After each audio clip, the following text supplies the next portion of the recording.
أعوذ بالله من الشيطان الرجيم. بسم الله الرحمن الرحيم. لا أقسم بيوم القيامة ولا أقسم بالنفس اللوامة.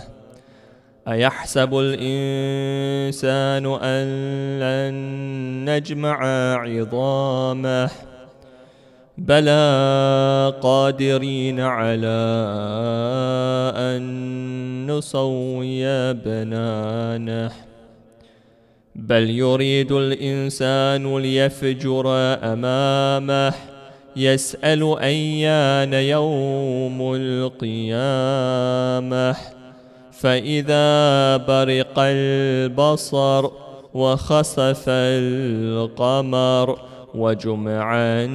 وجمع الشمس والقمر يقول الإنسان يومئذ أين المفر كلا لا وزر إلى ربك يومئذ المستقر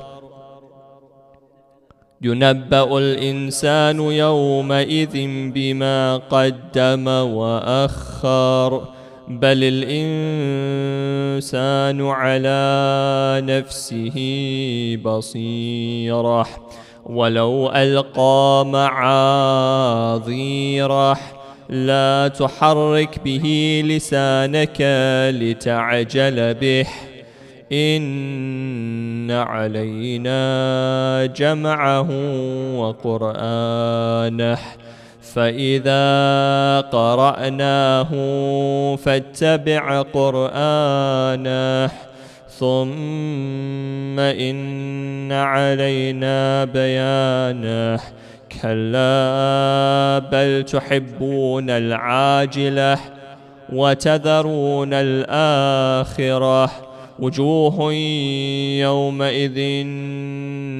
ناظرة إلى ربها ناظرة ووجوه يومئذ باسرة تظن أن يفعل بها فاقرة كلا إذا بلغت التراقي وقيل من راق وظن أنه الفراق والتفت الساق بالساق إلى ربك يومئذ المساق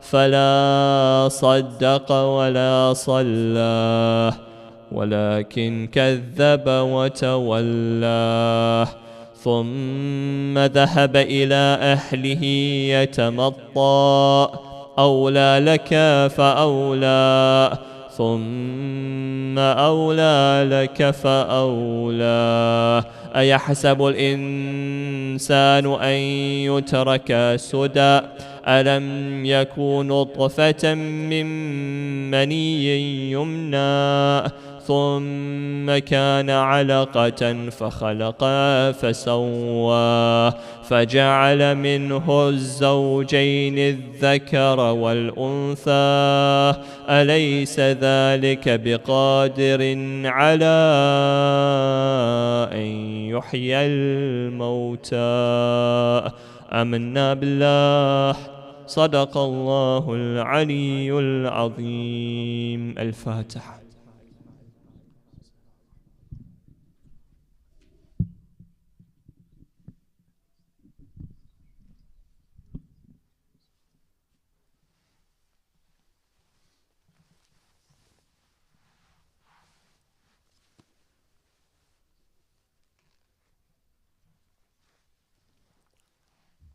صلوات.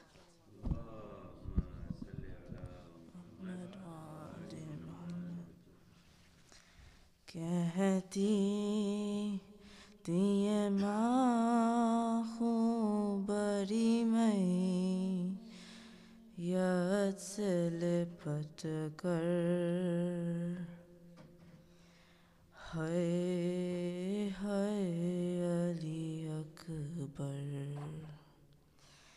ہائے ہائے علی اکبر ورمان تپہ ناؤں گی پوشاک شہانی ورمان تپہ ناؤں گی پوشاک شہانی افسوس کے راز آئی نہ تجھ کو یہ جوانی کیسا تھا مقدر ہائے ہائے علی اکبر ہائے ہائے علی اکبر 18 برس پال کے پروان چڑھایا 18 برس پال کے پروان چڑھایا وہ گیسوں والا ہے میرا خون میں نہایا کیا ہو گیا دلبر ہائے ہائے علی اکبر ہائے ہائے علی اکبر ماں تیری جدائی میں بلا کیسے جیے گی ماں تیری جدائی میں بلا کیسے جیے گی مر جائے گی صغرا جو خبر تیری سنے گی اب کیا کروں جی کر ہائے ہائے علی اکبر ہائے ہائے علی اکبر پہلے تو ایک آواز پہ اتر جاتے تھے بیٹا پہلے تو ایک آواز پہ اتر جاتے تھے بیٹا اب اتنی صداؤں پہ بھی پہلو نہیں بدلا کیا ہو گیا دلبر ہائے ہائے علی اکبر ہائے ہائے علی اکبر تم ہچکیاں لے کے جو دم توڑ رہے ہو تم ہچکیاں لے کے جو دم توڑ رہے ہو منہ ماں سے ہمیشہ کے لیے موڑ رہے ہو کیوں روتے ہو دلبر ہائے ہائے علی اکبر ہائے ہائے علی اکبر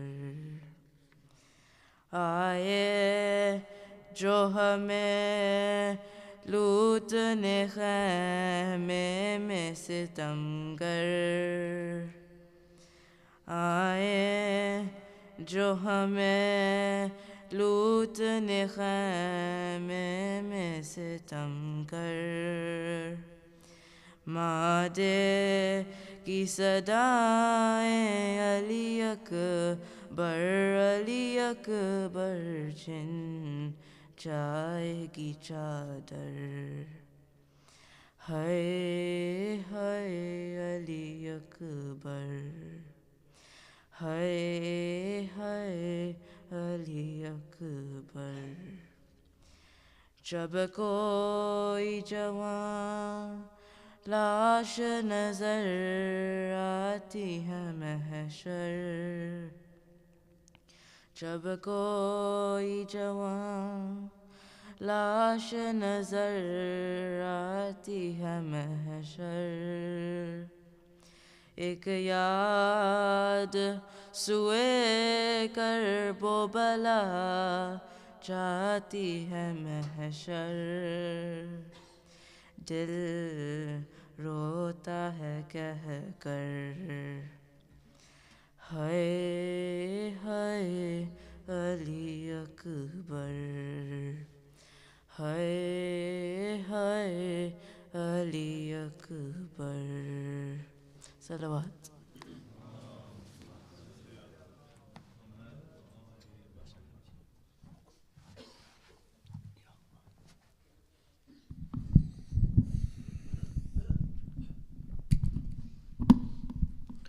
بر محمد و آل محمد صلوات.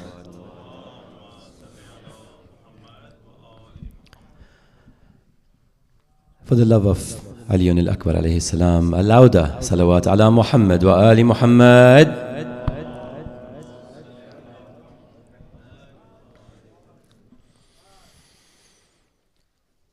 روز آکے مسلح پہ کہتی ہے ماں ہو میرے لال اکبر کہاں روز آکے مسلح پہ کہتی ہے ماں ہو میرے لال اکبر کہاں تیرا نوحہ ہے میرے لیے یہ اذان ہو میرے لال اکبر کہاں ہو میرے لال اکبر کہاں روز آکے مسلح پہ کہتی ہے ماں ہو میرے لال اکبر کہاں چاند سا اپنا چہرہ دکھا دو مجھے یا تو آواز اپنی سنا دو مجھے اب تو سانسیں بھی خنجر ہے میرے لیے زندگی سے رہائی دلا دو مجھے میرے پیروں کی اب کاٹ دو بیڑیاں ہو میرے لال اکبر کہاں ہو میرے لال اکبر کہاں روز آکے مسلح پہ کہتی ہے ماں ہو میرے لال اکبر کہاں، جب سے نور نظر کی شہادت ہوئی، ٹھوکریں کھا رہی ہوں یہ حالت ہوئی، تم اکیلے مجھے چھوڑ کب گئے، ساتھ بینائی بھی میری رخصت ہوئی، میری نظروں میں تاریخ ہے دو جہاں، ہو میرے لال اکبر کہاں، ہو میرے لال اکبر کہاں، روز آ کے مصلی پہ کہتی ہے ماں، ہو میرے لال اکبر کہاں،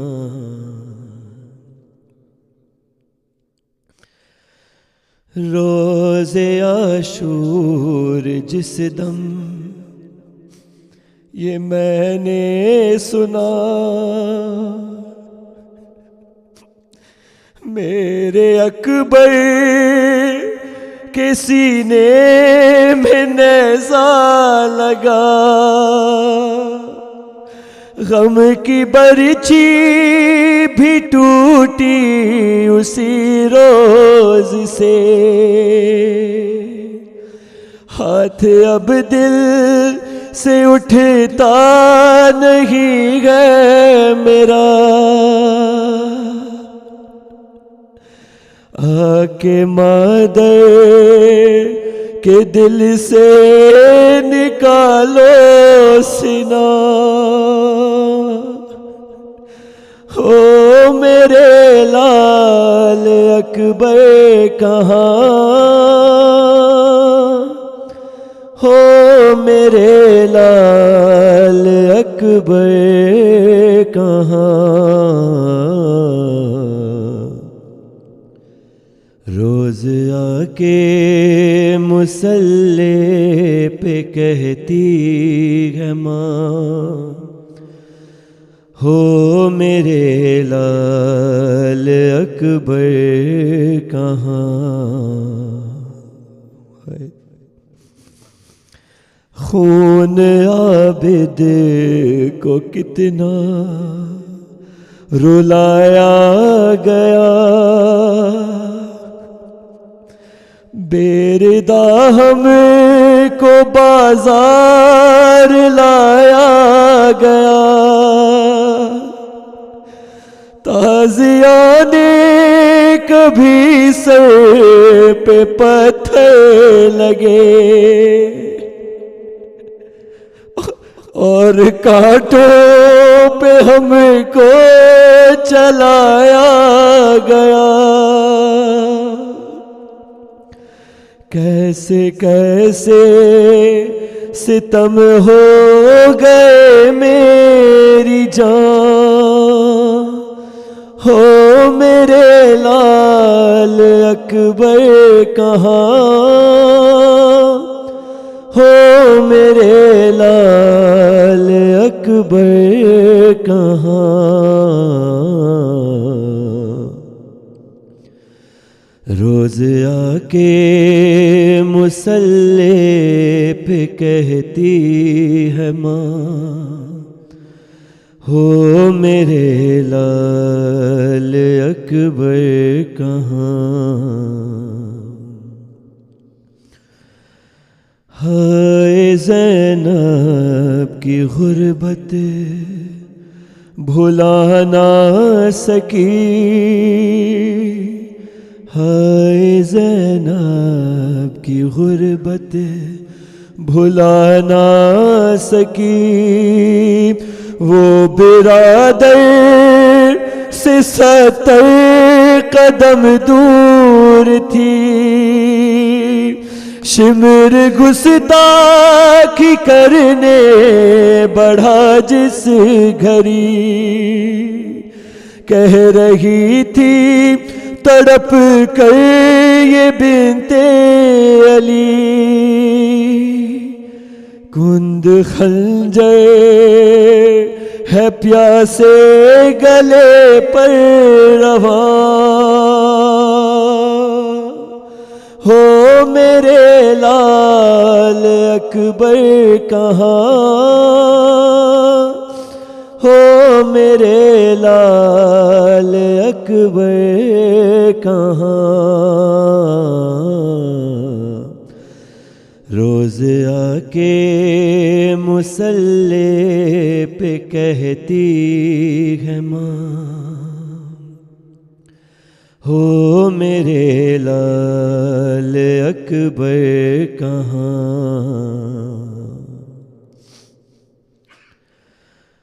ماتمی کے تکلم جو صحرا بندھا، پہلے مجلس ہوئی اور ماتم ہوا، ام لیلا کی غربت پہ گریا کیا، رونے والوں کو محسوس ہوتا رہا،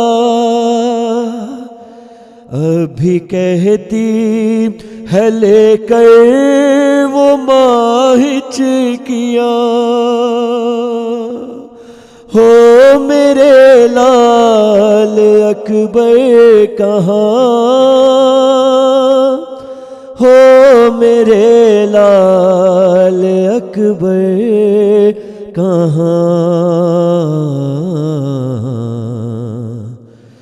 روز آ کے مصلی پہ کہتی ہے ماں، ہو میرے لال اکبر کہاں، روز آ کے مصلی پہ کہتی ہے ماں، ہو میرے لال اکبر کہاں۔ سورۃ المبارکۃ الفاتحہ۔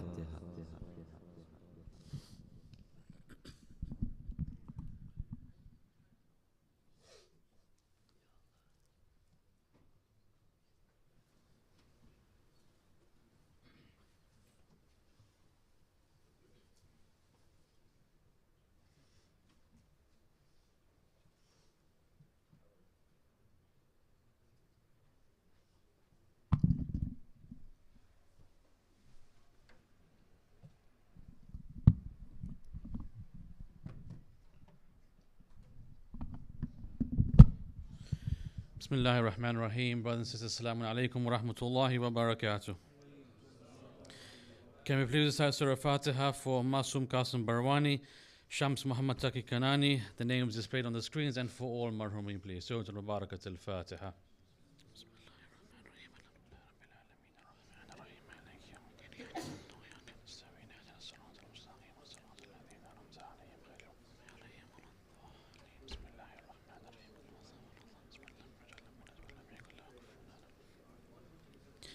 Dua Shifa is requested for Iqbal Suleiman and for all Murid, please. Bismillahir Rahmanir Rahim. أما يجيب المضطر إذا دعاه يكشف السوء أما يجيب المضطر إذا دعاه يكشف السوء أما يجيب المضطر إذا دعاه يكشف السوء أما يجيب المضطر إذا دعاه يكشف السوء أما يجيب المضطر إذا دعاه ويكشف السوء. اللهم صل على Muhammad wa ali Muhammad. Membership is now due for renewal. Please renew at either desk. Hyderi merchandise is also available to purchase at either desk. During these days of Muharram, our running costs are higher, and we kindly ask for your assistance. Please donate generously towards a full or part of a program for the reward of your marhumin. Please visit either desk for further information. As we are expecting a high turnout over the coming nights, please follow the instructions of the car parking volunteers at all time. They are there for our benefit and to ensure a smooth running of the car park. The Muharram exhibition is now open for both ladies and gents. And there is Gents Majlis at Shilukar residence on Friday the 9th of August starting at 7:30 p.m. All mu'mineen are requested to attend. Niyaz will also be served. Gents Majlis at Prince Hyderi's residence on Saturday the 17th of August starting at 6:30 p.m. All mu'mineen are also requested to attend. Niyaz will also be served. Brothers, before we begin the Majlis, there's a request to please stand up and come as close to the front as possible. At the same time, can we please welcome Sayed Abdullah al-Nakeeb to the minbar with Allah's salawat ala Muhammad wa ali Muhammad. Allahumma salli ala Muhammad wa ali Muhammad. Brothers, please come as close to the front as possible. Sallu ala Muhammad wa ali Muhammad.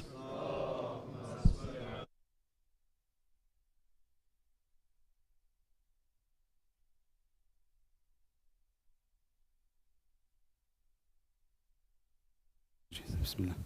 عليكم السلام ورحمة الله. أعوذ بالله من الشيطان الرجيم. بسم الله. وبه نستعين. أفلح من صلى على محمد وآل محمد.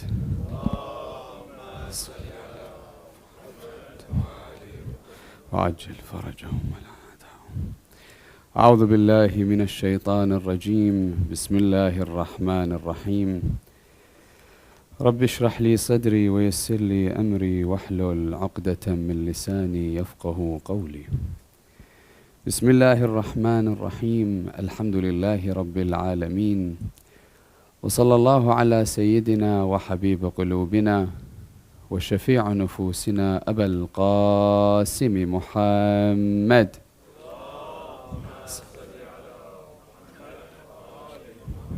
وعلى آل بيته الطيبين الطاهرين المعصومين، لا سيما بقية الله روحي وأرواح العالمين لتراب مقدمه الفداء. أما بعد، يقول الله في محكم كتابه الكريم: بسم الله الرحمن الرحيم. الذين إذا أصابتهم مصيبة قالوا إنا لله وإنا إليه راجعون. Allah subhanahu wa ta'ala states within the Holy Quran in Surah Al-Baqarah, ayah number 156, and those who disaster strikes them, they say, indeed, we belong to Allah, and indeed to Him we shall return. Inshallah, utilizing this particular verse in question as a platform for the topic tonight,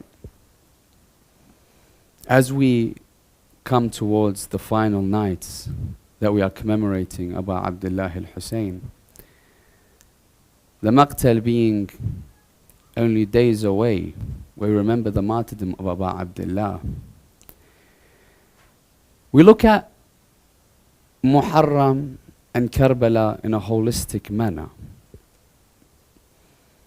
When we come to discuss what occurred to Abu Abdullah, you have to understand that, subhanallah, the gift that keeps on giving, that throughout the world, every time someone comes forward to try to attack the flag of Abu Abdullah, it continues to thrive and multiply and grow and grow and grow. The tradition that we have from Sayyida Zainab showcases that this is a godly affair, whereby she sees Imam Zain al-Abidin saddened one day. She comes to him, she says, مَا لِي أَرَاكَ تَجُودُ بِنَفْسِكَ يَا بَقِيَّةَ أَهْلِ. Why is it that I see you in such a saddened state, O that which remains of my family? Then she begins to speak to him the words of wisdom from Sayyidah Zainab, the power of her foresight, the power of her certainty, the power of the knowledge that she possessed there and then when she said the famous lines, فَإِنَّهُ وَاللَّهِ عَهْدٌ مِنَ اللَّهِ لِجَدِّكَ وَأَبِيكَ وَلَيَجْتَمِعَنَّ أَئِمَّةَ الْكُفْرِ على محيه وتطميسه فلا يزداد إلا علوا, stating that, oh, that which remains of my family, O Sajjad, that this that occurred within Karbala towards my brother Abu Abdullah is a covenant from before that was given from Allah towards your father and your grandfather. Then by Allah, that this message will persevere through days and nights. وَلَيَجْتَمِعَنَّ أَئِمَّةَ الْكُفْرِ عَلَى مَحْيِهِ وَتَطْمِيسِهِ, that the enemies, the tyrants, those that are unjust will come together jointly, trying to remove this name of Hussein, trying to remove this message and what it stood for, trying to remove these principles that Abu Abdullah died for. They're trying to remove that flag of Abu Abdullah. But what does Zainab say? However much they try, it doesn't fall. In fact, every time they try, it increases that flag in elevation, in elevation, in elevation. Now when we take this into perspective, that Sayyidah Zainab lays down the foundation, which is the importance and the longevity of Karbala. And we see around the world, indeed, however many times people tried to remove the name of Abu Abdullah, it continued to spread further and further across the world. Now you find in particular countries all over the world, there is a flag outside the houses, a flag outside the streets, flags that are hovering above skyscrapers, different languages, different traditions, different ceremonies of mourning, all to remember the sacrifice. But when we look at it, we say, and we always fall short, because whatever time we try and showcase Abu Abdullah, it's all but a drop in the ocean of knowledge that is there in Karbala. So in discussing it, many times we think, what are the different angles as speakers to talk about the tragedy of Karbala? Shall we discuss Karbala through the lens of history, showcasing the events that occurred previously and what led up towards Karbala in order for us to learn? Shall we look at Karbala through the lens of those that were there to see what allowed those enemies to become the enemies, whereas they also prayed, also fasted, also worshipped the one God, but they went on to kill Abu Abdullah? Do we look at it from a moral standpoint, how they ended up there and the companions of Hussein ended up there? So you see there's different lenses that we can look into Karbala from. But oftentimes, there are particular lenses that we skip over, that we read but we do not stop at, contemplate over. Because when Abu Abdullah, we read what he spoke towards the enemies, what he reminded the enemies, the chances that he gave. For us, we look at them and we think to ourselves, yeah, that's the enemies. What can we gain? We understand when he's addressing them, in his address, had he said something that may make me fall into that category, I need to change from one side to the other. But if it doesn't apply to me, then, oh, Abu Abdullah, what can I learn from the words that you said, the speeches that you announced, or from the letters that you wrote, in order for me to take from your words to see how I should live my life? Oh, Abu Abdullah, you sacrificed yourself for me. But how much have I actually learned about what you said in your final moments? The legacy that you left behind, what should I take from that? When you begin to look at what he left behind, amongst the things that we often look over is a particular letter that is written. You see, different letters came from Kufa, went out to different parts towards the lands, particular ones that he wrote towards his family members. Then there was a letter that Abu Abdullah writes in Karbala. You see, previously, different notions occurred. But there's a letter that Abu Abdullah writes in Karbala. And he sends it towards his brother, Muhammad ibn Hanafiya. And within it, there's a message where he says towards his brother, "Oh my brother, this is for you." When he reads it, he is responsible to give it to Bani Hashim and all those that follow Abu Abdullah, and indeed the message of Islam. What's written in this letter that has great significance? And what can we learn from this particular letter to apply within our lives to, one way or another, endeavor to push these two lines in this letter within our life to showcase to us how best to become the companions of the Hussein of our time, Imam Sahib al-Asri wa Zaman. Allahumma The manner in which we're going to do this is we're going to ask a few questions.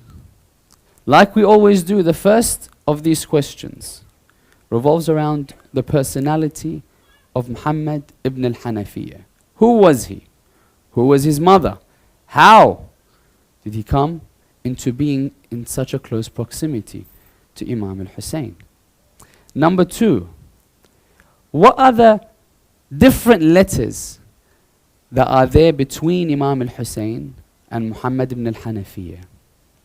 And what are the contents of each of them? And when were they written?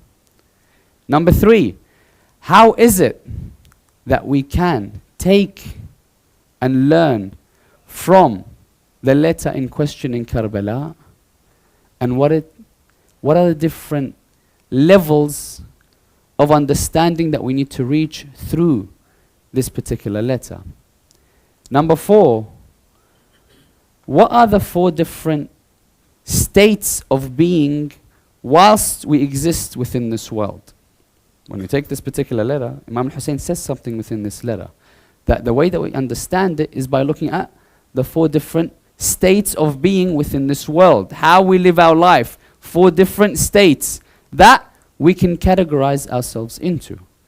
And finally, taking these letters and taking the four different states of being, we want to explore them through a line that Amir al-Mu'minin says about the believers. Because ultimately what we want to do is take the knowledge from what Imam al-Hussain gives us in Karbala, saying, hold on to this and apply it within your life. How we should apply it, we go towards Amir al-Mu'minin in one of his traditions to see how we should live our life to encompass into this particular tradition that we're going to mention tonight. And inshallah, by the end of it, we'll have a firm understanding and a solid grasp of where we are in these four states and how we can move towards the most perfect of them. So inshallah, we can start the discussion tonight by blessing the Majlis and indeed illuminating our hearts and minds with three of your salawat ala Muhammad wa ali Muhammad. Salli ala Muhammad.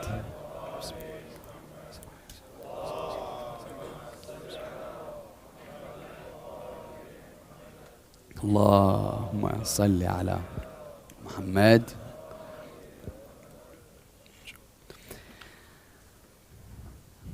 After Rasulullah returns back towards Allah subhanahu wa ta'ala, as we understand, the divisions after Rasulullah began. The struggle for power, the deception, the return to previous faiths, and indeed the wars that occurred there and then. All because a group of people were present in Ghadir Khum that bear witness to the hand of Amir al-Mu'minin being raised and taking him as their rightful Khalifa and their Imam, and others that followed in the footsteps of the first, the second and the third. Amongst these personalities was a personality that once Rasulullah sallallahu alayhi wa alihi wa sallam, Allahumma salli, would say amongst his companions that the next person that enters our mosque will be that person which has a very high rank within the heavens. And at that very moment they would say that a person would enter, that the wudu water is dripping from his hands. That personality that enters is none other than a personality by the name of Malik ibn Nuwayra. Now, after Rasulullah returns towards Allah subhanahu wa ta'ala, you'll find many people after Ghadir Khum didn't go back towards Medina. They lived in tribes and villages that were outside Medina, outside Mecca. Malik ibn Nuwayra lived outside Medina, and he would make a trip every few months to come towards Rasulullah and gain from his knowledge and offload the charities, the sadaqat. Now after Ghadir Khum, you'll find Malik ibn Nuwayra returns towards his village, seeing the hands of Amir al-Mu'mineen being raised. Once he sees the hand, when he returns, he sees all of a sudden Rasulullah has returned back towards his Lord. But when he looks inside the masjid, the person sitting on the chair of Rasulullah wasn't Amir al-Mu'mineen. So he begins to ask the question, where is the one that Rasulullah appointed on this throne? And they would say, you'll find him in his house. But why do you ask, O Malik? He would say, I have the sadaqah with me, and I need to offload it to the rightful heir of Rasulullah. But I do not see him sitting on that throne of Khilafah. So they would say, no, the Khalifa is now Abu Bakr. And he'd say, no, I know what I saw and I know what I heard. This money does not leave me lest it goes in the rightful hands. And you'll find in the long story that he returns back towards his village, not having given that sadaqah towards Abu Bakr. And many of us would know the story where Khalid ibn al-Walid is given permission to go and collect it in any means necessary. Now amongst the atrocities and the devastating history within Islam is this particular incident that even in or found in Sunni literature, that of the 10 that are guaranteed paradise, Khalid and Malik. But you'll find Khalid kills Malik, decapitating him and performing the rest of the acts that he did that I won't mention from the pulpits for its gruesome nature. And he performs particular aspects with his family members. Amongst his return, he brings everyone that's in the village as captives. When he brings them as captives, uproar about how and what occurred from even the first and second amongst themselves. These captives of war, the uproar in Medina, you'll find Amir al-Mu'mineen would enter. When he would enter, he sees that which is happening. Many events occur there and then, but one of these personalities that were sitting there looks towards Ali, and she says, who are you? And he says, my name is Ali ibn Abi Talib. Then she says to him, are you the Ali that on that Friday we witnessed Rasulullah from a distance raise your hand? He says, I am that person, yes. She says, oh Ali, look at the words. لِأَجْلِكَ أُصِبْنَا. It's because of you, O Ali, that we are in this position. Because we believed in you, O Ali, we are in this state. O Ali, this is a test for us. You know the tradition that come across when Rasulullah comes, a person says, O Rasulullah, I love you. He says, are you sure you love me? He says, yeah, of course, I love you, O Rasulullah. He says, therefore, I have guidance for you. What's the guidance? He says, the guidance is that prepare yourself for poverty. If you love me, in this message, Khadija gave everything, but of the state of being, she did not have a shroud to cover her body. Prepare yourself for poverty. He says, what else? He says, O Rasulullah, my heart also loves Amir al-Mu'mineen. And he says, okay, then you have to prepare for poverty, but now you have to also prepare for calamities. Why? Rasulullah is saying to him, if you love Ali, you have to understand that in any way, shape or form, everything unjust, shaitan of the jinn and the ins will try to attack that which is the truth. So prepare yourself for what lies ahead for you. Amongst those that were inflicted and affected was this lady that says, oh Ali, it's because of you we're taken captive. Because of our love for you, we've been attacked. In this incident, that lady, his name was Khawla bint al-Hanafiya. Amir al-Mu'mineen marries this lady, and from her a son by the name of Muhammad, son of Hanafiya. Muhammad ibn al-Hanafiya, son of Amir al-Mu'mineen, now becomes a brother of Hassan and Hussein, of Abbas.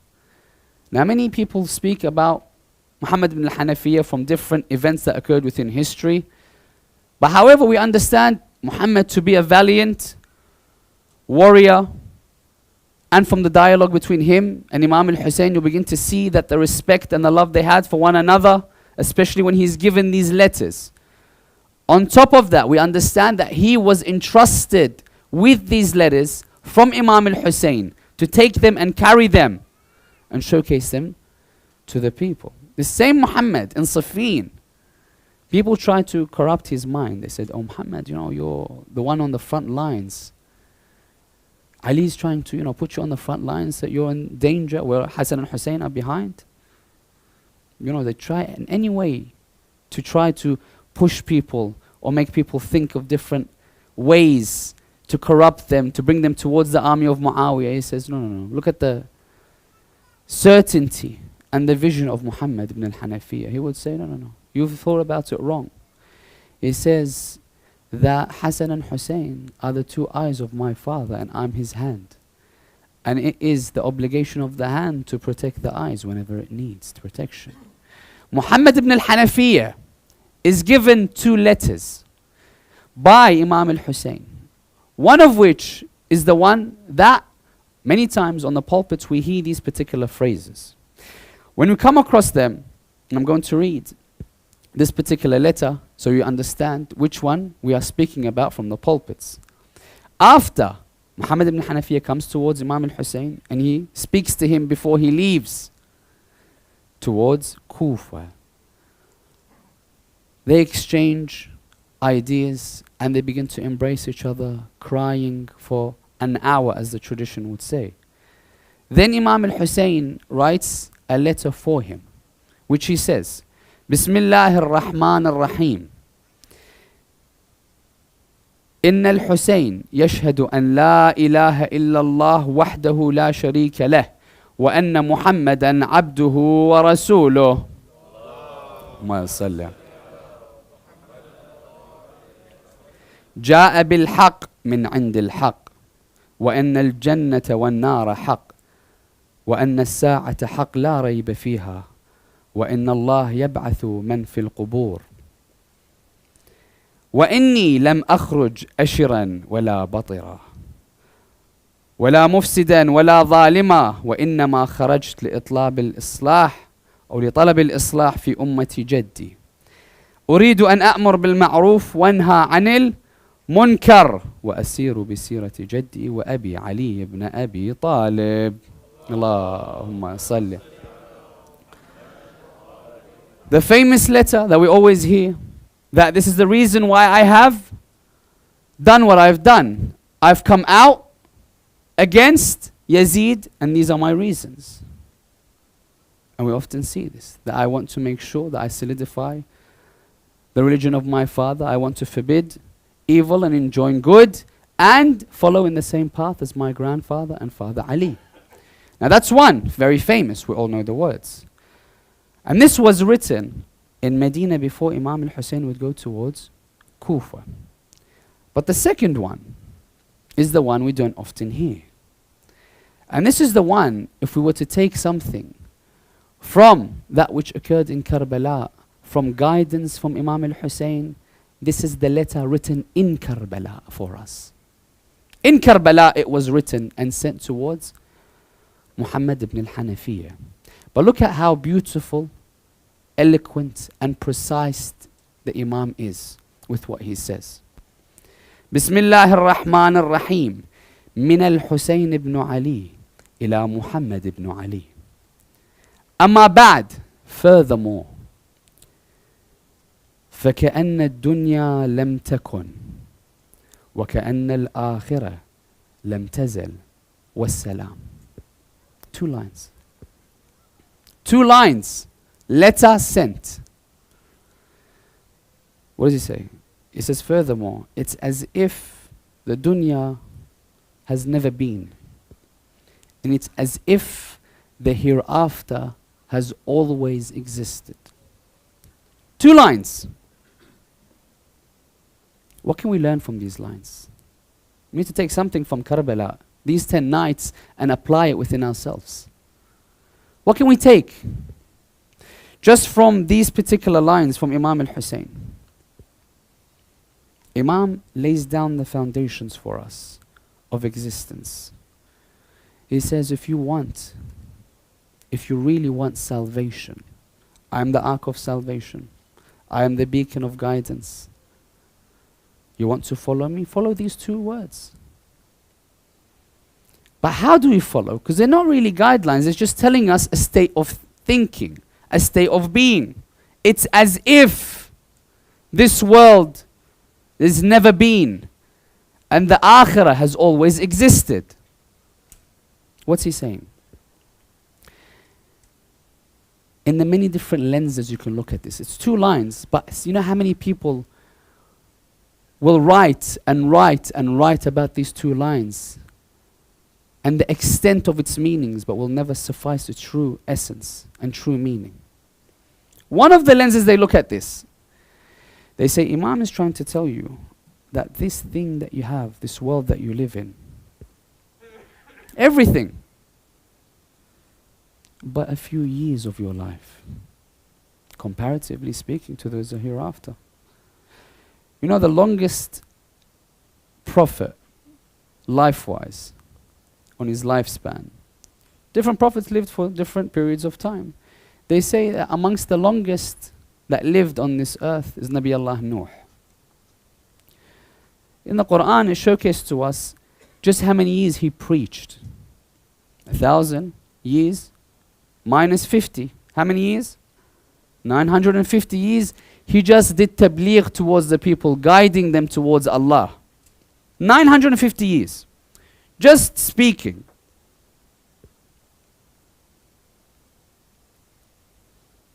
"950 years," they would say 70, 80 individuals would enter into Islam. 70 or 80. How many is that every 100 years? They would say that he would live in traditions up to, in the longer traditions, 4,000 years. So like our lifespan would be like a blink for him, wouldn't it? Comparatively speaking. So the angel comes down, angel of death. Nabi Allah Nuh, I'd like to ask you before I extract your soul. He says, ask. He says, you've lived such a long life. How did you view this world? He would say, it's as if I entered one door and I'm exiting another. Entering one, exiting another. He says, I know this world, comparatively speaking, towards the akhirah. He says, you know how you have the ocean? You look at the ocean in its vastness, we understand how it all connects. He says, this world, comparatively speaking to the hereafter, is not even a drop. You know how you say a drop in an ocean? That's what it is? He says, no. It's like a humidity on your fingers, comparatively speaking to the ocean. Not water, just a humidity. And we live in this world thinking that we are going to live forever. He says, no. Remember, first and foremost, that this world is very much going to end and you won't even feel it. Nothing, comparatively speaking to the hereafter. He says, remember this. The understanding we can take from this is once we understood that we need to remove ourselves or our hearts or our minds or our attachments from this world and reattach it with the hereafter. So what is he saying? He says, كأن الدنيا لم تكن. As if the world has never been. So when he says world, one of the translations say that when he says world, he's talking about attachments. He says anything you attach yourself with in this world, it's like it's never been. You're not going to take it with you, lest it's your actions. So he says this world means, in the translation, your attachments within this world. That you strive every day for these attachments to gain a position of power, to gain wealth, to gain governorship, to gain, whatever have you. Any attachment. It's as if it's never been. It says it's as if the hereafter has always existed. Always. Knowing this, that we need to detach ourselves from this world and attach ourselves to the hereafter. Because that's the guidelines he gives us in Karbala. You want salvation? You need to apply this to your life. If we take this, we begin to understand that that is eventually where we want to go towards. But there are barriers and there are incentives. Amongst the barriers that we have, the main barrier is the love of this world. That's the main barrier. Main barrier is the love of this world. But if you were to look at the incentive, which is the closeness towards the mercy of Allah, you'll begin to understand above all else nothing really matters. But it's the fact that we've never tasted that connection with Allah, that everything else we're rid of from our life. We have 4 different states of existence within this world. Look at the beautiful 4 states that are showcased to us. They say that the first of these 4 is a person that goes from the world to the world. From the world to the world. The second, they say he goes from this world to the hereafter. The third, from the hereafter to this world. And number 4, he goes from the akhirah to the akhirah. World to world, world to akhirah, akhirah to world, akhirah to akhirah. Let's explain each one to understand a little bit more. What do we mean about these 4 different states? The first one, from the dunya to the dunya, from this world to this world, meaning you live your life as such that everything you do, that you focus on, that you revolve your day is solely for this world. I need to wake up early, not for salah. I need to wake up early because I have a business meeting. But I'll do salah in the meantime. You know, because I'm up anyway. I'm going to wake up for a Champions League final. Not for salah, Champions League final. I'm going to make sure I'm prepared to pray Maghrib and Isha versus, no, I'm up. I'm going to pray between the 2 halves of a soccer match. When the world presents itself and the akhirah presents itself, you always choose the world. Hussein calls, night of Abu Fadl al-Abbas, Euro final. And we talk about it, we giggle. But when we look back in a year's time, 2 years' time, you're like, did I really, actually leave the night of Abu Fadl al-Abbas that died for me to have guidance to go watch a match? From the world to the world.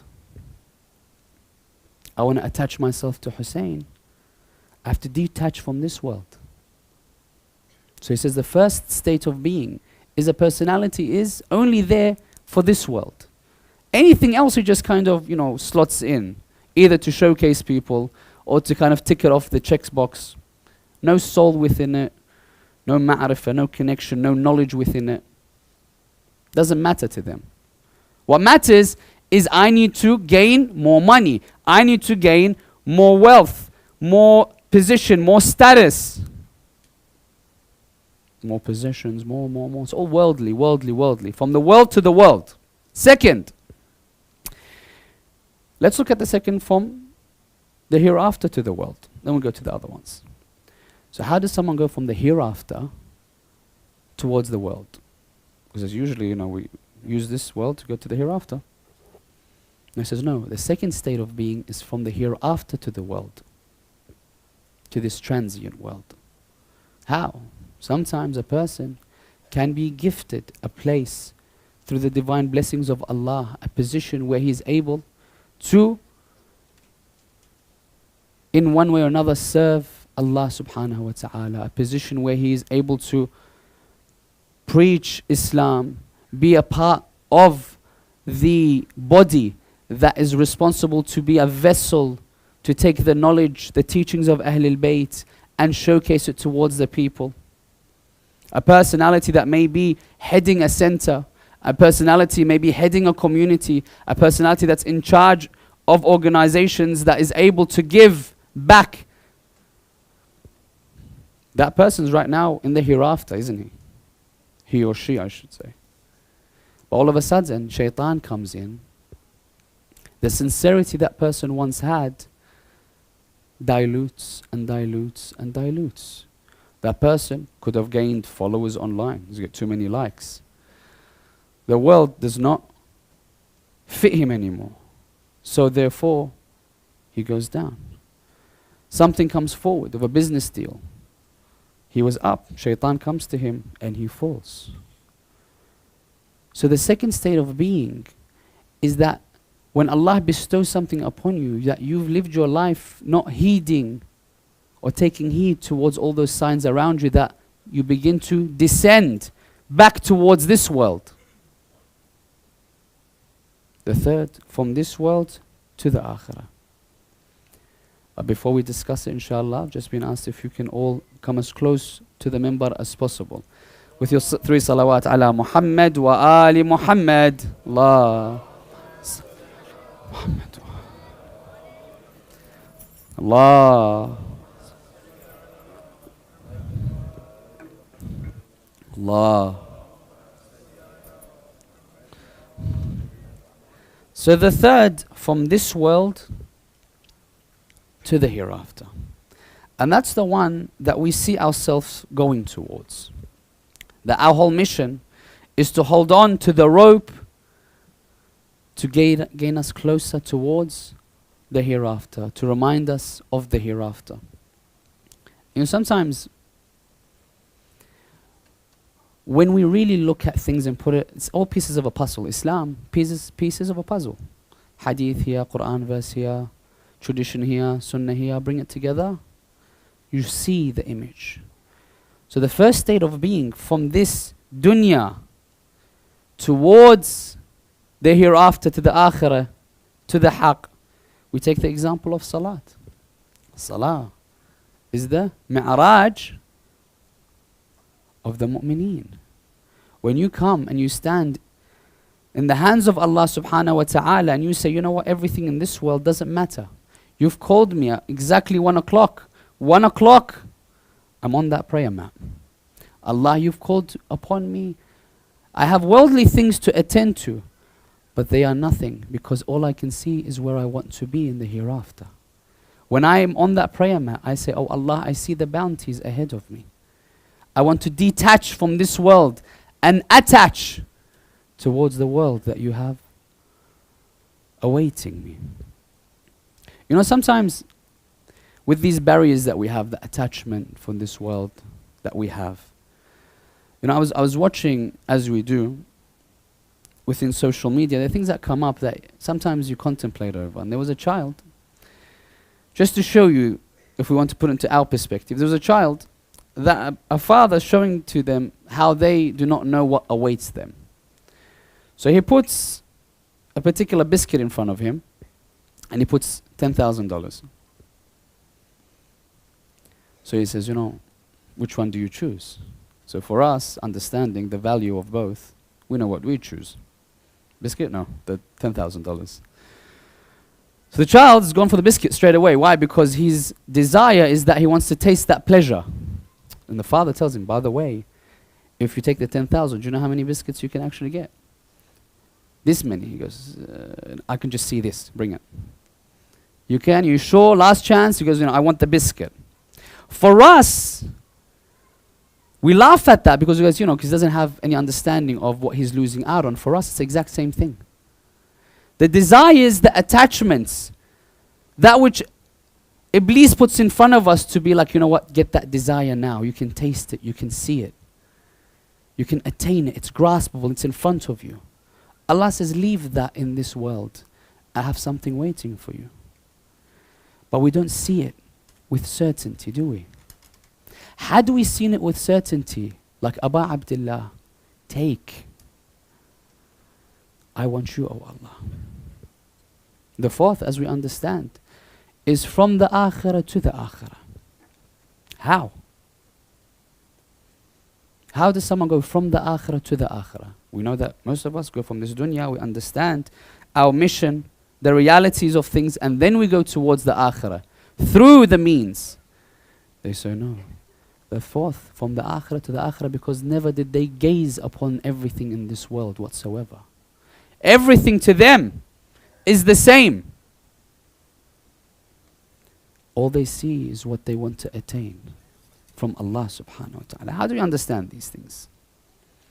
We understand these things through the different words of Ahl al-Bayt. One of them that showcases to us how we can use this world.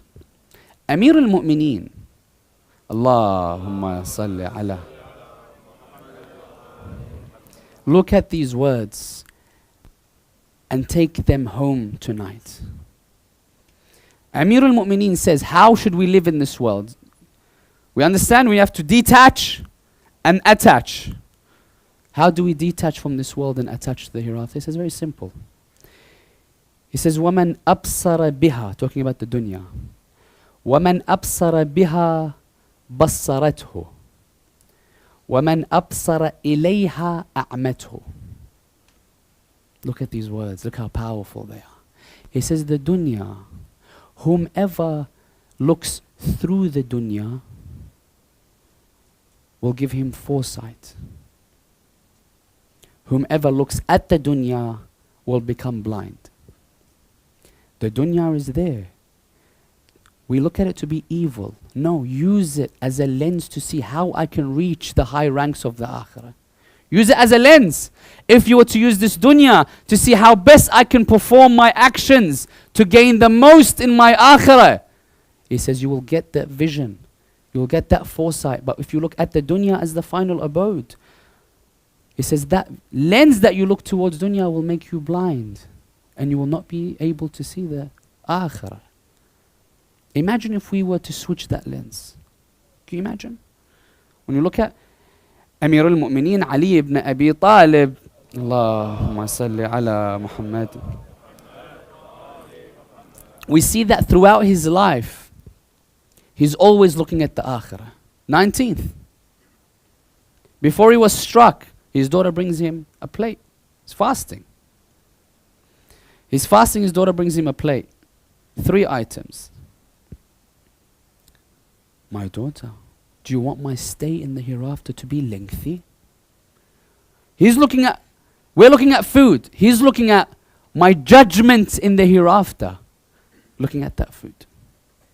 You and I, would we ever look at this and think to ourselves, akhirah, hisab, longevity of my stay, being questioned.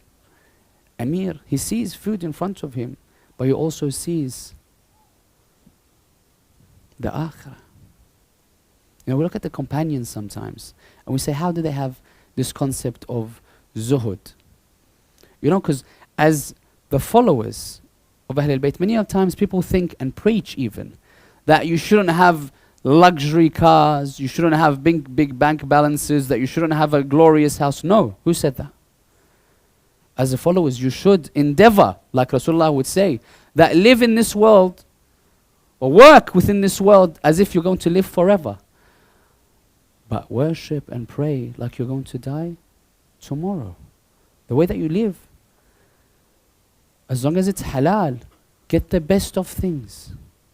Have the best items. Have the biggest bank balances, no problem.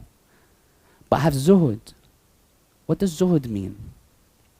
That whatever you have, you control it. It does not control you. You know the detachment we spoke about? That you're allowed to have whatever you can gain in this world in halal means. Have. But make sure it does not allow you to slip. It doesn't control you. You control it. Many a times you see within history, many people fell because they had an attachment to this world. They knew the truth, but because they had an attachment. Umar ibn Sa'ad, we said a few nights ago, the governorship, he knew. He goes, I know I'm going to go kill the son of the daughter of Rasulullah sallallahu alayhi wa alihi wa sallam. Allahumma. But he says, you know what? I'm attached to the world. I want the governorship. Shimr likewise, when he goes towards Ubaydullah ibn Ziyad, he says the famous lines, إملأ ركابي فضة أو ذهبا إني قتلت السيد المحجبا قتلت خير الناس أما وأبا. What does he say? Shimr. Shimr. إملأ ركابي, fill with gold and silver. For I have killed the man that has the greatest mother, greatest father. They knew the truth from falsehood. Attachment to the world. Attachment. Look what happens. Ubaydullah ibn al-Hurr al-Ju'fi. Long story for him, by the way. Gist of it, Imam al-Hussain, many stations he stops between Medina to go towards Kufa. Many stations. 17, 18 stations he stops. Different lessons that we can learn from these stations. Amongst them was one where this personality was. He comes to him and he asks him, by the way, I have an opportunity for you. If you join our ranks, I will guarantee you heaven and salvation. You know, Imam comes to you. No brainer, yeah? Ubaydullah says, you know, Hussein, I know following you is salvation. But my heart is attached to this world. But Hussein, take my horse. Never have I ran away from someone that they caught me. And take my sword. Never did I strike anything until I split it into two. Have these.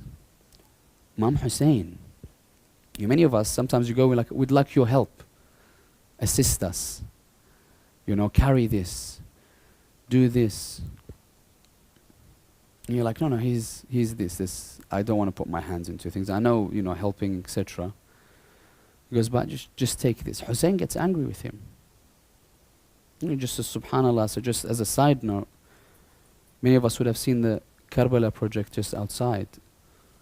And we think to ourselves, you know, the youth and the elders came to showcase the tragedy of Karbala. Such is an example of someone that has gone out of their ways to serve in their own ways, Abu Abdullah. To showcase how people are able to come together, assist each other, to serve. We see these things occur. Imam Hussein, when he gets up, he says to him, do you really think that I'm in need of your sword or your horse? I'm offering you salvation. You're offering me metal and a horse. I'm offering you salvation. So like Imam Hussein needed the horse to run away from people. Seriously. He says, keep them. But make sure, O Ubaydullah, that you're not here. Pack up your tents. Because if you hear my cry and you do not come to assist, there is a punishment. Punishment. And there are levels when we come closer and closer. If we really want to attain this aspect of detaching from this world and attaching to the hereafter. Levels. There's a tradition, very beautiful tradition. Companions, Salman, Muhammadi, Abu Dhar. They're sitting together, breaking their fast. Look at this tradition. Salman brings, to break the fast, hard bread and water. So he brings hard bread, water in front of Abu Dhar, and they eat. Whilst they're eating, Abu Dhar says the few lines. He says, how beautiful it would be if we had a little bit of salt to push on top of it. Salman gets up, goes outside with a pot, returns with salt. gives him salt, puts the salt, badar, on his bread. He says these lines. He says, Alhamdulillah that Allah has granted us with qana'ah. Qana'ah, if we want to translate it, is to be sufficed with what you have. Alhamdulillah that Allah has allowed us to be sufficed and happy with what we have. Salman's looking at him, he's like, if you were happy, you wouldn't have asked for salt, would you? My pot wouldn't be with that man in order for me to bring you the salt. Ranks. That's why they say Salmanun minna ahl al-bayt. Salman Muhammadi, we call him, has a high rank. What can we learn from this? To see at the highest stages, what can we become? Sermon 193, Nahj al-Balagha. Amir al-Mu'mineen speaks towards a personality. This personality's name is Humam in most traditions. You know the story where Imam Amir al-Mu'mineen says a particular speech towards a personality. By the end of the speech he dies? This is the one. Because he did not understand what it takes to be of the ranks of the muttaqeen. Amongst them, just to showcase to you, if you were to detach from this world and attach to the hereafter, how would we be? How would we be? Look at the sermon. Look at what it says. About the people that are muttaqeen. He says, لولا أجل الذي كتب الله عليهم. Had it not been for Allah prescribing a certain death upon them, لم تستقر أرواحهم في أجسادهم طرفة عين. That had it not been that they know that they're going to die in this particular moment, that their souls would not remain within their bodies a twinkling of an eye. Why? شوقا إلى ثواب وخوفا من العقاب.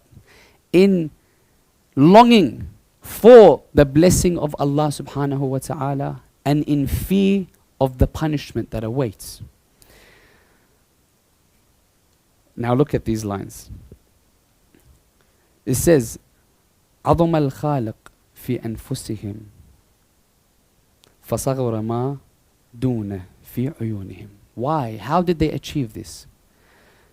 They achieved it by allowing Allah to resonate greater within their life. Because they've allowed Allah more within their life, everything alongside became nothing, comparatively speaking, with the existence of Allah. What's the effect that has on you when you allow Allah within your life, within your heart, within your soul, within your actions? فهم والجنة كمن قد رآها فهم فيها منعمون وهم والنار كمن قد رآها فهم فيها معذبون. You want to reach that rank? Have Allah within your life. Detach from this world. Attach to Allah and the hereafter. When you live your life, look at what Amir al-Mu'minin says.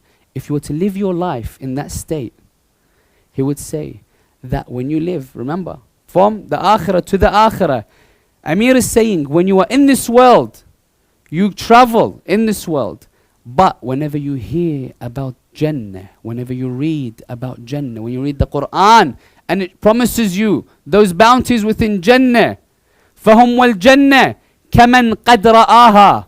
It's as if they see it within their eyes. فَهُمْ فِيهَا مُنَعَّمُونَ. Not just they see it, it's as if they are seeking that pleasure from Allah. They are gaining that bounty there and then. كَمَنْ قَدْ رَآهَا فَهُمْ فِيهَا مُنَعَّمُونَ. And he also says on the flip side, whenever they hear verses about hellfire, about punishment, you know, look at it, they see sin around them. كَمَنْ قَدْ رَآهَا وَهُمْ وَالنَّارِ كَمَنْ قَدْ رَآهَا. When you look at a bad deed, he sees the fire. It's as if he's being punished. فَهُمْ فِيهَا. It's as if they're being punished. It's as if they're inside. مُعَذَّبُونَ. It's as if they feel the torture whenever they hear it, whenever they see the sin, whenever they hear about someone sinning. You imagine being in that state? Imagine being in that state. How different would you be? If you begin to see how small this world is and how transient, limited. The tradition, when it says that the dunya embodied itself, came towards Amir al-Mu'mineen, what does he say? He says, طَلَّقْتُكِ ثَلَاثَةً لَا رَجْعَةَ لِي فِيهَا. I've divorced you 3 times. Why are you coming to me? 3 times I've divorced you. Look at how I eat, how I drink, how I live my life. Khalifa of the time. You know what the Khulafa did before him? No one would know who they are, what they look like, that came after in Islam. No one knew. Palaces, royalty, money, wealth. Amir al-Mu'mineen, you know, he'd go into the streets, he'd see that which is wrong, he would correct it. That which is right, he would reward it. Who are you? You're the Khalifa of the time. Why are you alongside us? You know, it has a statement, it says, لَقَدْ رَقَعْتُ مِدْرَعَتِي حَتَّى اسْتَحْيَيْتُ مِنْ رَاقِعِهَا. لقد رقعت مدرعتي حتى استحييت من راقعها. You know what that means? He says that which I wear as a Khalifa of 50 plus countries nowadays. He says the clothes that I wear, he says I've patched it so many times that I'm embarrassed to go towards that person that sews it for me. You know who that person was? Imam Hassan. He would sew the garments of Amir al-Mu'mineen. He would say, I would be embarrassed to go to my own son. That's how many times I fixed my garment as a Khalifa. You know the famous tradition when you go towards the companions of Amir al-Mu'mineen, he says, I saw, Kumail suggests, he says, I saw Masjid al-Kufa, Amir al-Mu'mineen is flapping his clothes. He's on the pulpit as a Khalifa, 50 plus states. He's just moving his clothes. So, you know, Kumail is thinking, you know, there's something with it. Every time Amir says something, I'll go and learn from him. So he says, Ya Ali, is there a reason? Is there a sign? This gesture of yours, I know, you know, there's something with it. What is it, O Amir? He says, Ya Kumail, I am the Khalifa of the time. Allah witnesses that this is the only garments I have in my house. I have not another set of clothes. I wash them and I'm waiting for them to dry.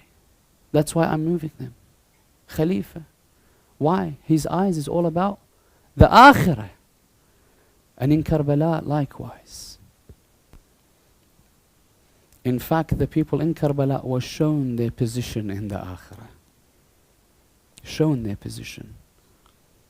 They had no attachment in this world.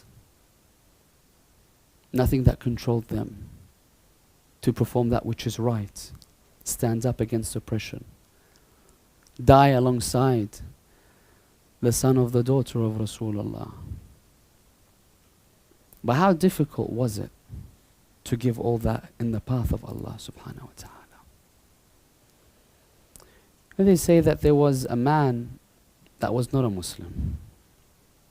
This man, one day he woke up in the midst of the nights, having seen Rasulullah in his dream.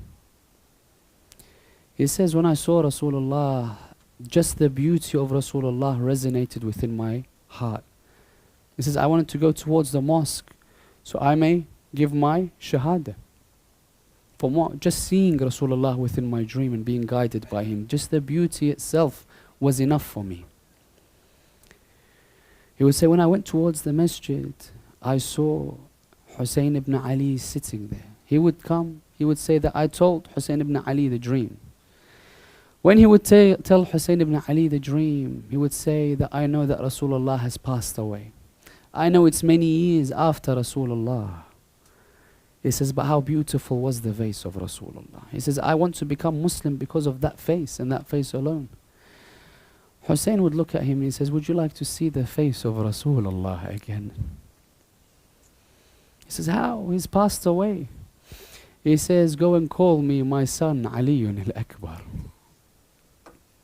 كان أشبه الناس خلقا وخلقا برسول الله. Appearance, mannerisms resembled Rasulullah, that whenever they would look at Ali, they would see Rasulullah. The man would look towards Ali entering the mosque. When he would enter the mosque, the man, it says, would faint. When he awoke, he says, I could not believe the same beauty I saw in my dreams, I just saw walking towards me. Hussein looks at him and he says, oh man, what would you do if something of a thorn would hurt the feet of this boy. Just the feet of this boy. He says, I would not control myself from the pain that I would feel. This was a normal person. Now imagine what the father of Ali would feel in Karbala. They would say that the most proud moment, the happiest moment, the moment in which a person would rejoice as a father is when he would hold his son in his hands. When he's first born, when you have a son, you hold him in his hands, it's as if the world is not big enough for you. How happy you are to hold that son of yours in your hands, looking upon his eyes and his eyes looking towards you. But how many times have you given towards, oh Allah, oh Hussein, after seeing that son of yours? Ali Akbar, I want you to imagine the most difficult time for a father. If the happiest is holding your newborn, what's the most difficult time for you as a father, I ask you? Sukaina narrates, she would say, in the tragedies of Karbala, there's many a tragedy that I saw Hussein go through my father, and it hurt him. But there were 4 specific times that I thought the breath of my father would stop, that he would not then draw another breath of how he was breathing. I would have thought there and then that his soul would leave his body. 4 times in Karbala. They would ask her, which are these 4 times? She would say, of these 4, 3 of them were alongside Ali Akbar in Karbala. They would ask, which is the first of these moments, O Sakina? She would say, the first moment that I saw my father Hussein struggling for air is when Ali Akbar would come towards him, telling him, oh Father Hussein, give me permission to go towards the battlefield. The first time your Imam would struggle to breathe, when Ali Akbar would come and ask, oh Hussein, allow me to go and fight, allow me to sacrifice myself. Sukaina would say, I saw my father struggling to breathe. When he would struggle, he wouldn't give permission, but he would remain silent. Ali Akbar would understand that it would hurt Hussein to give him verbal permission, but he understood that the permission is granted. They would say that Ali, son of Hussein, would go out towards the enemies. When he would go out, they would say that Hussein was watching Ali Akbar as he's striking the enemies. People would surround Ali Akbar. Again, Ali would rid himself of the enemies. They would say in traditions that the mother of Ali was there in Karbala. The traditions that suggest that she would say that she would look towards the face of Hussein whilst she's looking towards Ali Akbar. They would say that when Layla would look towards Hussein, Hussein smiling, all of a sudden the face of Abu Abdullah would change. Layla would say to him, oh Hussein, why is it that your face all of a sudden has changed? Oh Hussein, please tell me, is my Akbar okay? Or has he fallen? Oh Abu Abdullah. He would say, Layla, no, he's still alive, but I see someone coming towards him that I'm very fearful. Maybe the reason of why Ali Akbar would become hurt. She would say, what can I do, oh Hussein? He would say, oh Layla, go and pray, for by Allah, He will accept the dua of a mother. She would go inside the tents. Layla would pray, saying, oh Allah, my Akbar is in Karbala. Oh, the one that returned Yusuf towards his father, return my Akbar towards me. She would continue to be in that state until she faints. When she faints, Ali Akbar would return. He would say, Father Hussein, look at the lines of Ali Akbar. Aba ya Hussein, إن العطش قد قتلني that the thirst has killed me, O Hussein. وثقل الحديد قد أجهدني, and the weight of the sword is taking a lot out of me, O Hussein. It's difficult to be thirsty carrying the sword, fighting in the manner that we do, O Aba Abdullah. He would say, O Ali, your mother is in the tent. Your mother is waiting for you, O Ali. Ali enters the tent, sees his mother on the floor, fainted. However much he tried to wake her up, she would not regain consciousness. Imagine those moments. Layla did not know that Ali was next to her. They would say that all of a sudden, while he's trying to wake his mother, he hears a cry from outside the tent. ألا من ناصر ينصرنا, ألا من ذاب يذب عن حرم رسول الله. Is there no one to assist us?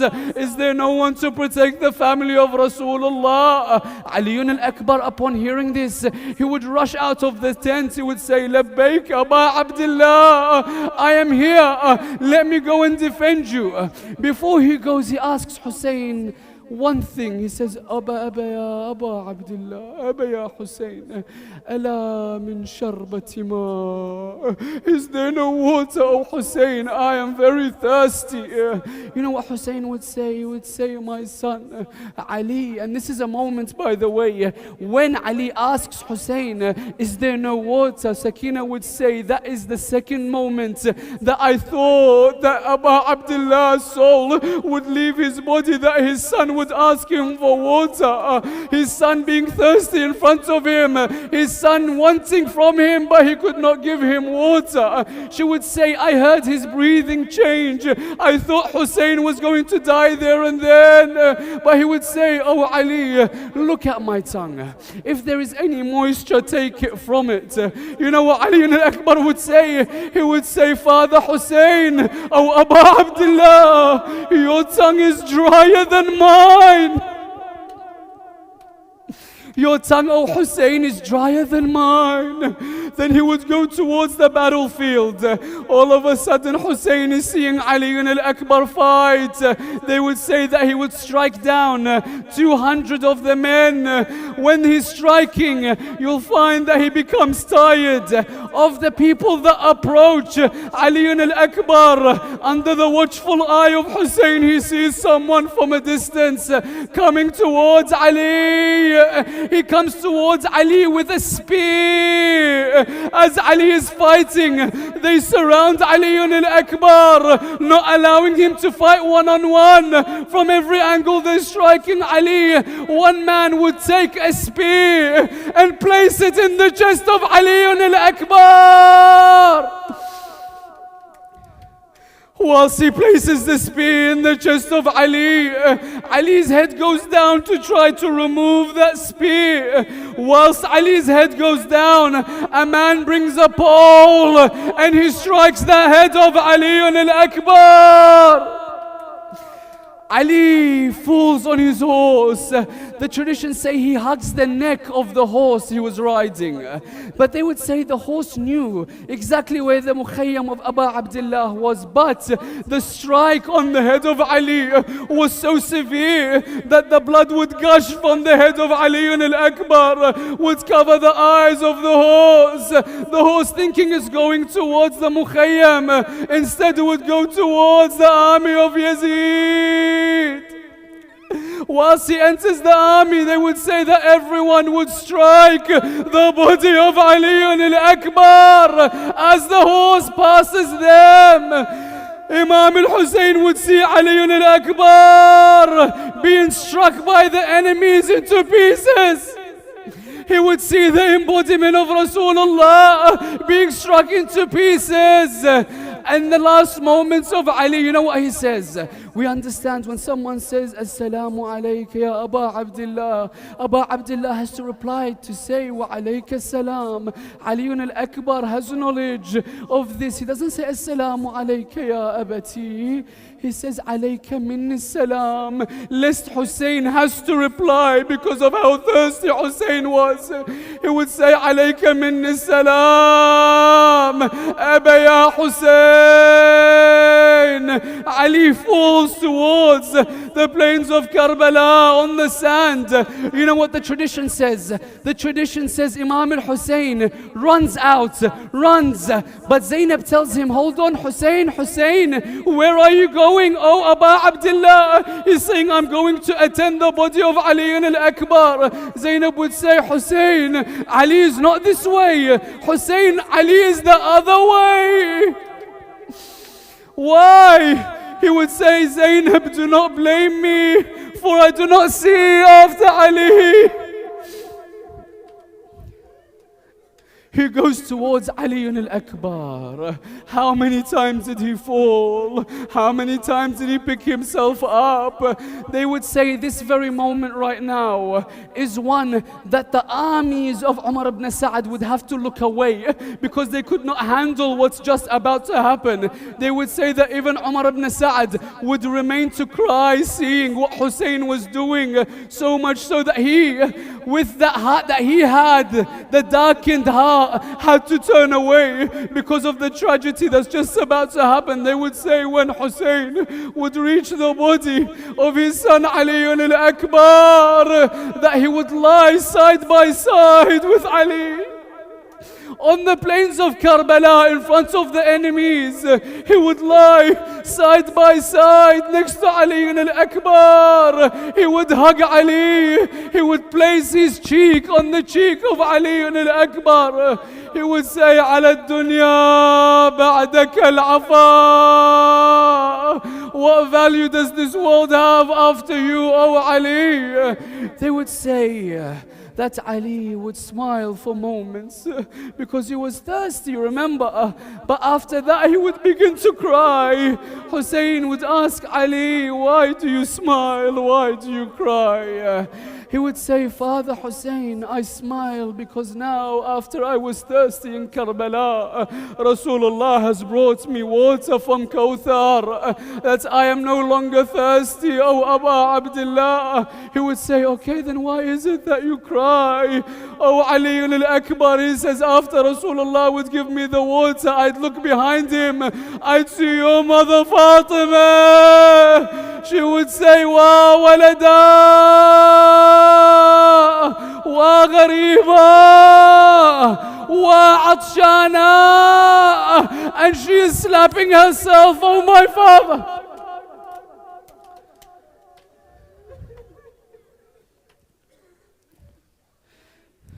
إنا لله وإنا إليه راجعون وسيعلم الذين ظلموا آل محمد أي منقلب ينقلبون والعاقبة للمتقين. يا حسين يا حسين.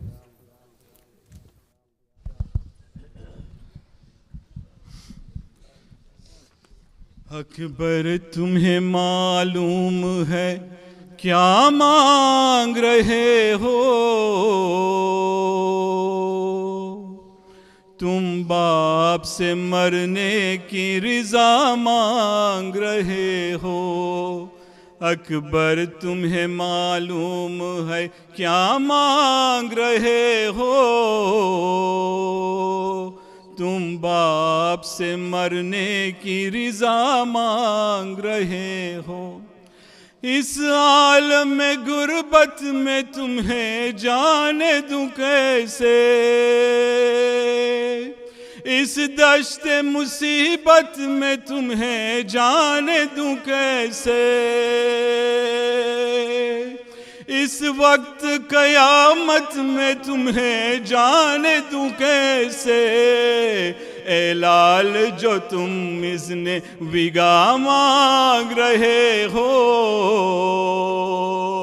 तुम बाप से मरने की रिजा मांग रहे हो।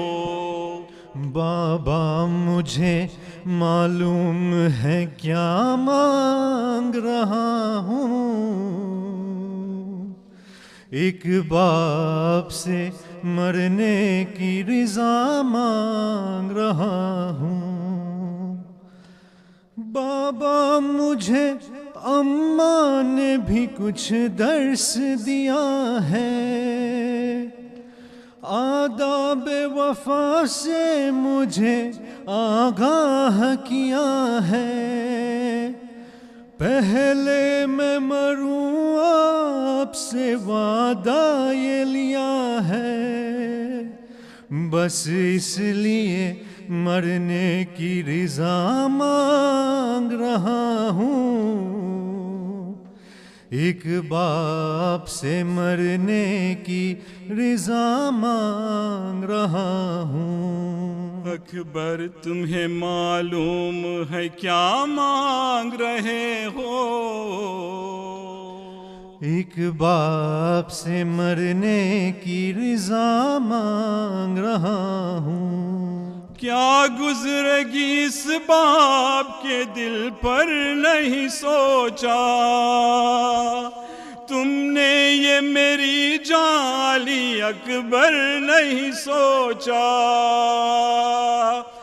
مر جاؤں گا میں تجھ سے بچھڑ کر نہیں سوچا، تم مجھ سے ضعیفی کا عصا مانگ رہے ہو، تم باپ سے مرنے کی رضا مانگ رہے ہو۔ بابا مجھے معلوم ہے کیا مانگ رہا ہوں، ایک باپ سے مرنے کی رضا مانگ رہا ہوں۔ دل روتا ہے نظروں سے اگر دور ہو بیٹا، کس طرح جدائی تیری منظور ہو بیٹا، تم ہی میری آنکھیں ہو میرا نور ہو بیٹا، مجھ سے میری آنکھوں کی ضیا مانگ رہے ہو، تم باپ سے مرنے کی رضا مانگ رہے ہو۔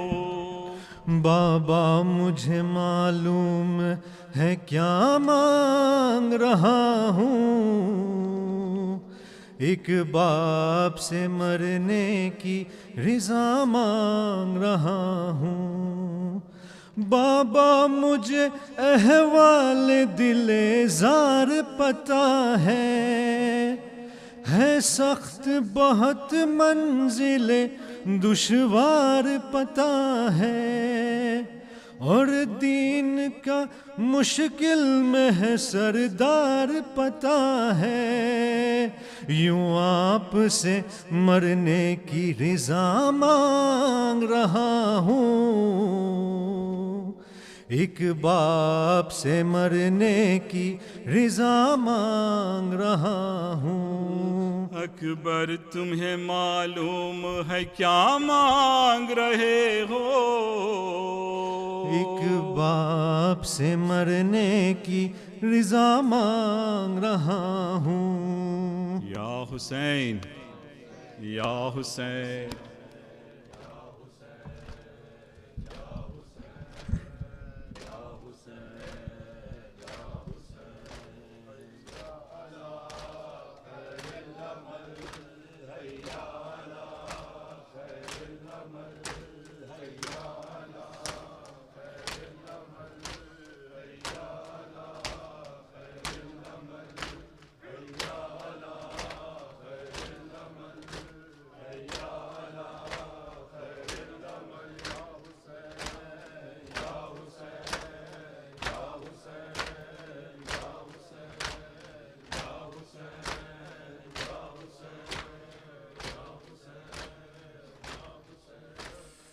نکلا جو خیمہ گاہ سے لیلا کا مغرور،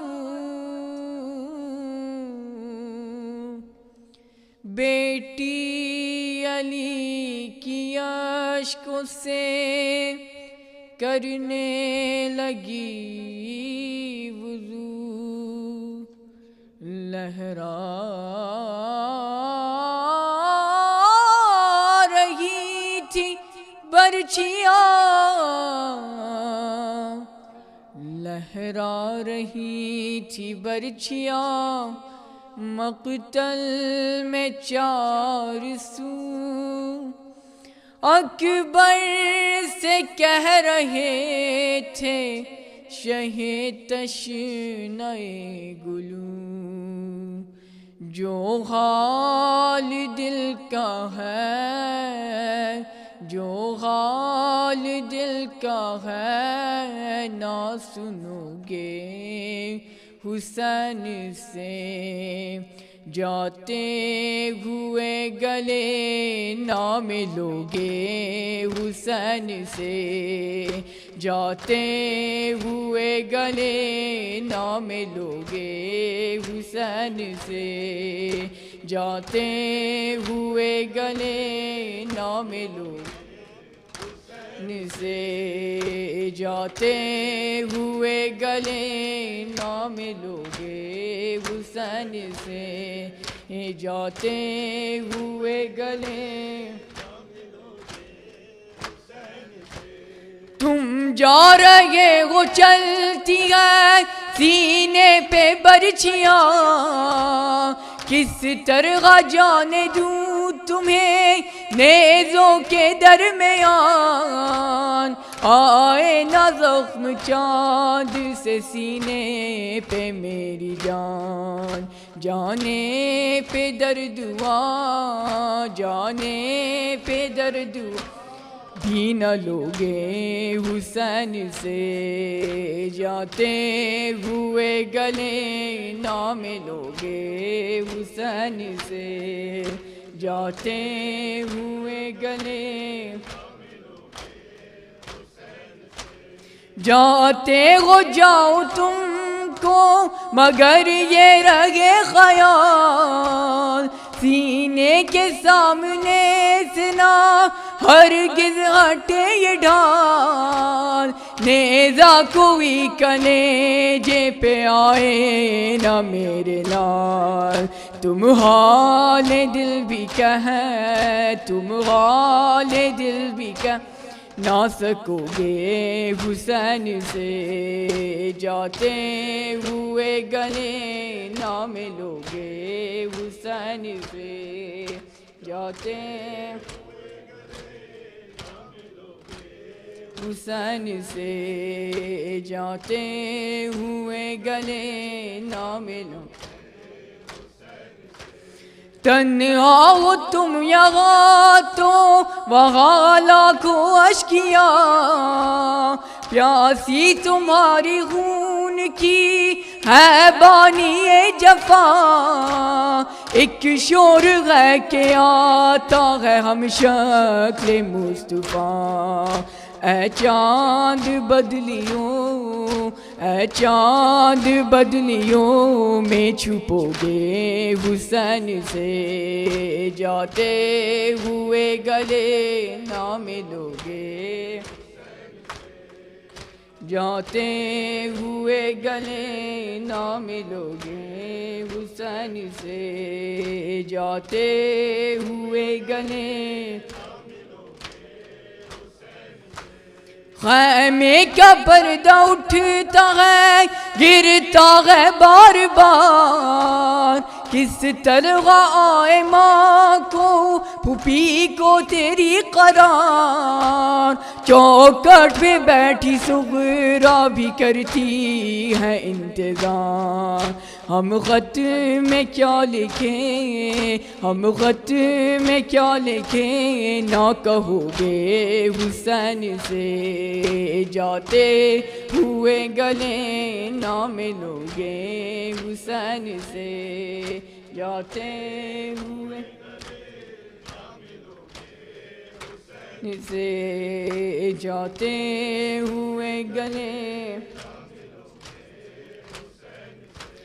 تم اپنے ساتھ باپ کی بینائی لے چلے، قوت کمر کی پہلے ہی آواز لے گئے، بیٹا غریب باپ بھلا کے سرحاجیے، تم بھی نگاہیں پھیر، تم بھی نگاہیں پھیر چلو گے حسین سے، جاتے ہوئے گلے نہ ملو گے حسین سے، جاتے ہوئے گلے نہ ملو گے حسین سے، جاتے ہوئے سینہ پہ سر کا چوم کے شبیر رو دیے، اکبر پکارے یوں میرے بابا نہ روئیے، آتا ہوں لوٹ کر ابھی خیمے میں جائیے، کیوں کہہ رہے ہو مل، کیوں کہہ رہے مل نہ سکو گے حسین سے، جاتے ہوئے گلے، جاتے ہوئے گلے نہ ملو گے حسین سے، جاتے ہوئے برچھی جگر پہ کھا کے جو اکبر گزر گئے، شہ کہتے تھے سمر یہی لاش جوان سے، تم بھی پدر سے جاتے ہو اے لال روٹھ کے، سینے سے کیا نہ اٹھ، سینے سے کیا نہ اٹھ کے لگو گے حسین سے، جاتے ہوئے گلے نہ ملو گے،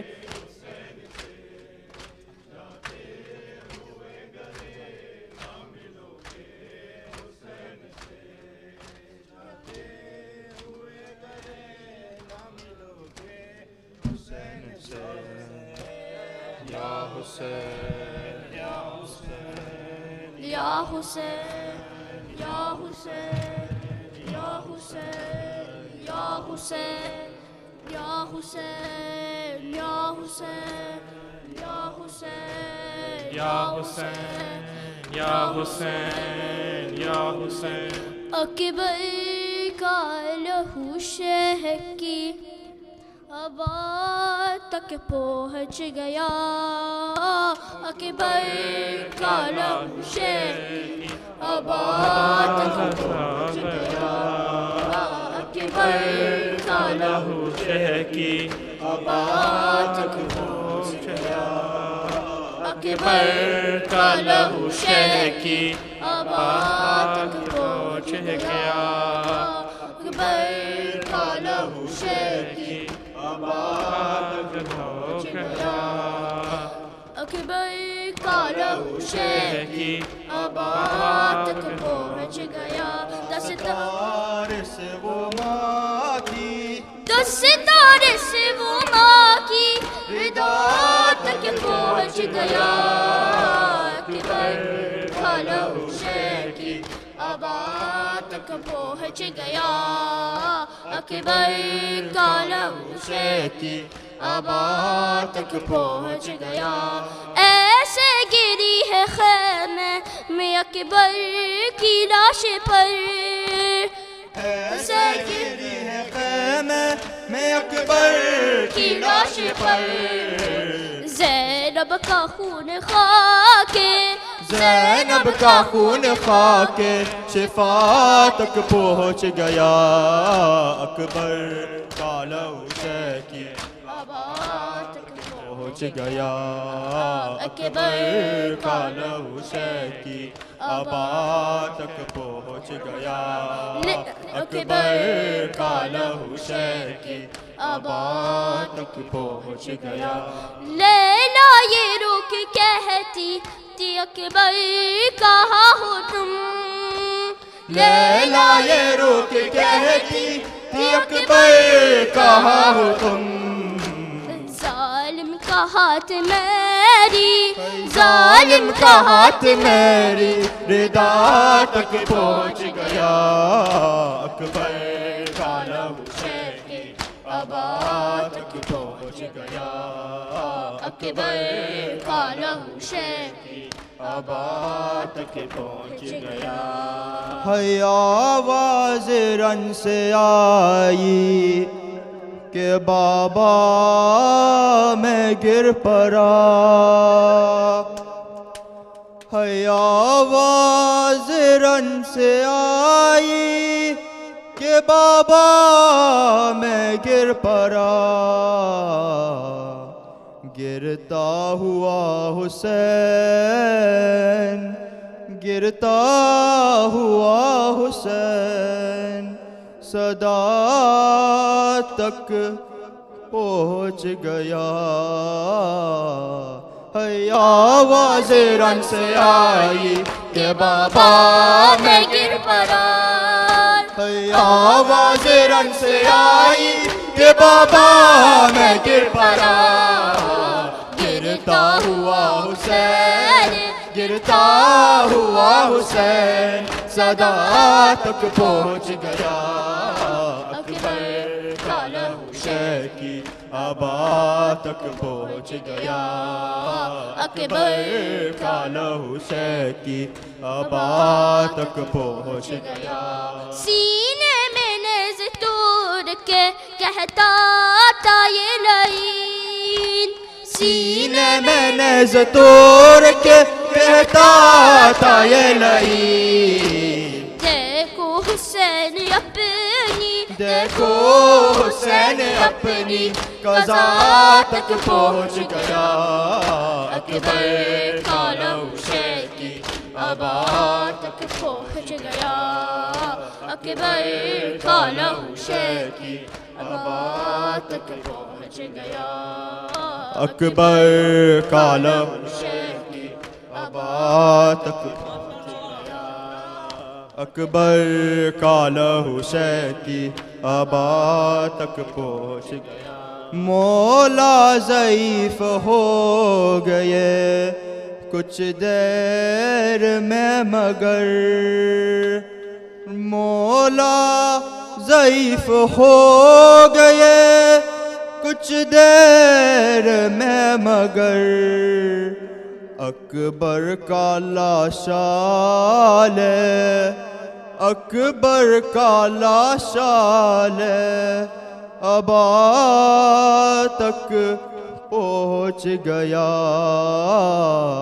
اکبر کا لہو شیخ کی آبا تک پہنچ گیا اکبر کا لہو شیخ کی آبا تک پہنچ گیا اکبر کا لہو شیخ کی آبا تک پہنچ گیا جس ہاتھ نے گرایا تاہم شکل مصطفیٰ جس ہاتھ نے گرایا تاہم شکل مصطفیٰ نیزہ لیے وہ ہاتھ نیزہ لیے وہ ہاتھ ردا تک پہنچ گیا اکبر کا لہو شیخ کی آبا تک پہنچ گیا اکبر کا لہو شیخ کی آبا تک پہنچ گیا دستار سے وہ ماں کی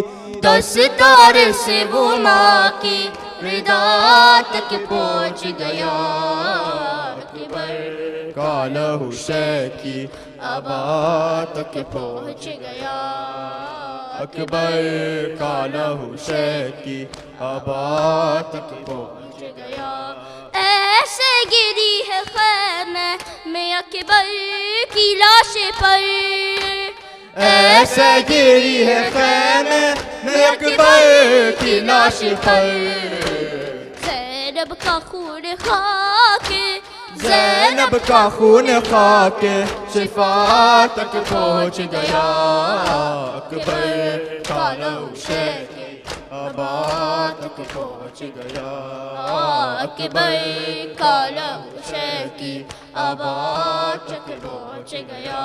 سینے میں نیز توڑ کے کہتا تھا یہ لعین. سینے میں نیز توڑ کے کہتا تھا یہ لعین. دیکھو حسین اپنی، دیکھو حسین اپنی قضا تک پہنچ گیا. اکبر کالو شکی آبا تک پہنچ گیا. اکبر کالا شکی آبا تک پہنچ گیا. اکبر کالا شکی. یا حسین یا حسین یا حسین یا حسین یا حسین یا حسین یا حسین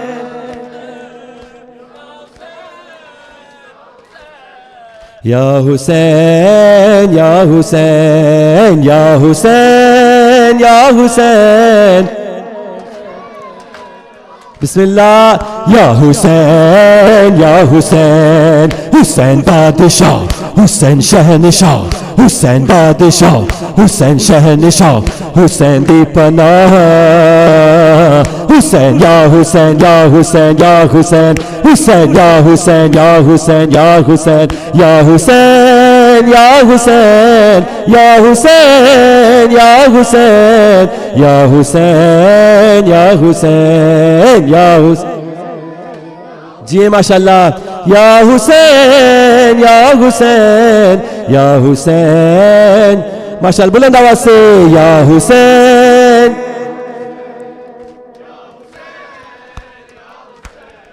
یا حسین یا حسین، حسین بادشاہ، حسین شہنشاہ، حسین بادشاہ، حسین شہنشاہ، حسین دی پناہ. حسین یا حسین یا حسین یا حسین، حسین یا حسین یا حسین یا حسین یا حسین یا حسین یا حسین یا حسین. سب پڑھو یا حسین یا حسین. زخم دل کے دکھاؤں میں کیسے، زخم دل کے دکھاؤں میں کیسے، تیرا لاشا اٹھاؤں میں کیسے. اکبر میرا سحر اوالک ہے اکبر میرا سحر اوال. اکبر اکبر میرا. زخم دل کے دکھاؤں میں کیسے، زخم دل کے دکھاؤں میں کیسے، تیرا لاشا اٹھاؤں میں کیسے. اکبر ہے میرا سحر اوال. اکبر اکبر میرا سحر اوال. اکبر اکبر. ماشاءاللہ سب پڑھو. اکبر میرا اکبر اکبر میرا. لاش اکبر پیشہ جب پہنچے، دل کو ہاتھوں سے تھام کر بولے، تیری فرقت میں علی اکبر آگ دل میں میرے لگا دی ہے. آگ دل کی بجھاؤں میں کیسے، آگ دل کی بجھاؤں میں کیسے، تیرا لاشا اٹھاؤں میں کیسے. اکبر ہے میرا سحر اوال. اکبر اکبر. جی ماتمی ماشاءاللہ مولا سلامت رکھے. ہے اکبر میرا.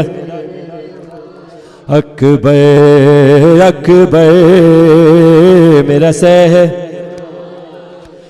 تو ہے کریل جوان ہے بیٹا، باپ تیرا ضعیف ہے کتنا، نور آنکھوں کا ہو گیا رخسار، مجھ کو آتا نہیں نظر خیمہ، لے کے خیموں میں جاؤں میں کیسے، لے کے خیموں میں جاؤں میں کیسے، ہے تیرا لاشا اٹھاؤں میں کیسے، اکبر میرا سحر والا اکبر، اکبر ہائے ہائے جی ماشاءاللہ، اکبر اکبر میرا اکبر، ہائے ہائے اکبر میرا بلند آواز، اکبر میرا جس نے 18 سال پالا تھا، کیسے دیکھے گی وہ تیرا لاشا، تیری شادی کا تھا جسے ارماں، کیسے جھیلے گی وہ تیرا صدمہ، تیری ماں کو بتاؤں میں کیسے، تیری ماں کو بتاؤں میں کیسے، ہائے تیرا لاشا اٹھاؤں میں کیسے، اکبر میرا سحر والا اکبر، اکبر ماشاءاللہ جی ہے اکبر میرا سحر والا اکبر، اکبر اکبر ہے اکبر میرا سحر، بھائی بہنوں کا ہے عجب رشتہ، جس کا ثانی کہیں نہیں ملتا، رو کے صغرا نے یہ لکھا اکبر، ایک دکھیا کی لاج رکھ لینا، مر گیا تو بتاؤں میں کیسے، مر گیا تو بتاؤں میں کیسے، ہے تیرا لاشا اٹھاؤں میں کیسے، اکبر میرا سحر والا اکبر، اکبر جی بی بی سلامت رکھیے آپ سب کو ماشاءاللہ، ہے اکبر، اکبر اکبر میرا سحر، سب پڑھو ماشاءاللہ، ہے اکبر، لطف جینے میں اب کہاں اکبر، دل سے اٹھتی ہے یہ فغاں اکبر، صبح عاشور دی تھی جو تو نے، خور لائے گی وہ اذاں اکبر، تیری صورت بلاؤں میں کیسے، تیری صورت بلاؤں میں کیسے، ہے تیرا لاشا اٹھاؤں میں کیسے، اکبر میرا سحر والا اکبر، اکبر اکبر اکبر اکبر اکبر مولا آپ صاحب کے حاجات قبول کریں ماشاءاللہ، ہے اکبر میرا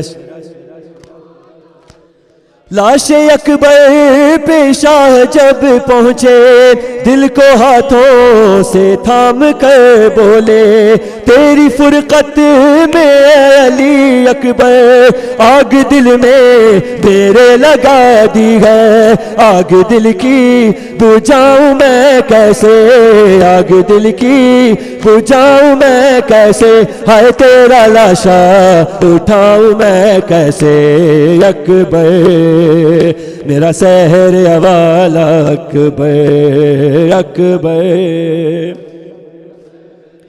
ماشاءاللہ جی ایک اور انترا بسا، اکبر جی ماشاءاللہ، ہے اکبر، اکبر اکبر جس نے 18 سال پالا تھا، کیسے دیکھے گی وہ تیرا لاشا، ہے تیری شادی کا تھا جسے ارماں کیسے جھیلے گی وہ تیرا صدمہ تیری ماں کو بتاؤں میں کیسے تیری ماں کو بتاؤں میں کیسے ہے تیرا لاشا اٹھاؤں میں کیسے اکبر میرا سحر والا اکبر اکبر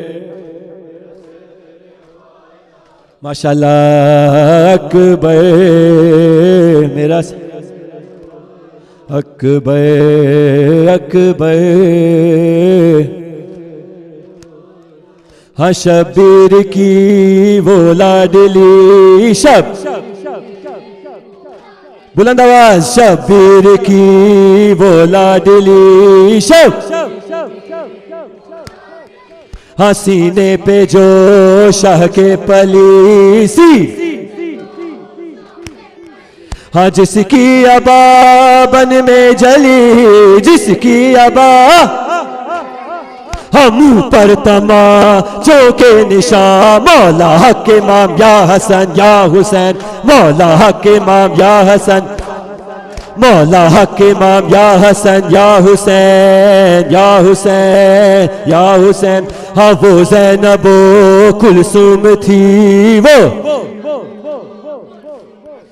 ہاں چادر سے جو محروم تھی چادر ہاں نامحرموں کے درمیان ہاں اور مرتضیٰ کی بیٹیاں مولا حق یا حسن یا حسین مولا حق یا حسن یا حسین مولا حق یا حسین یا حسین یا حسین ہائے ہائے جوان اکبر جوان ہے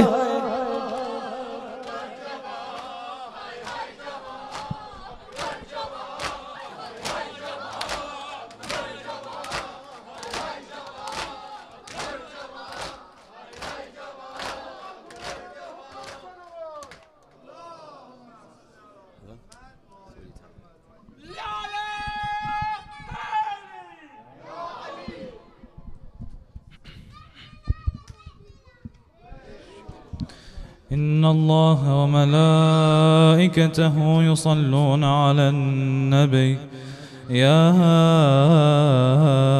أيها الذين آمنوا صلوا عليه وسلموا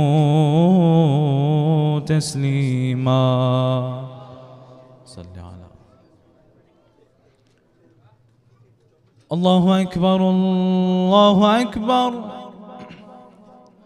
الله أكبر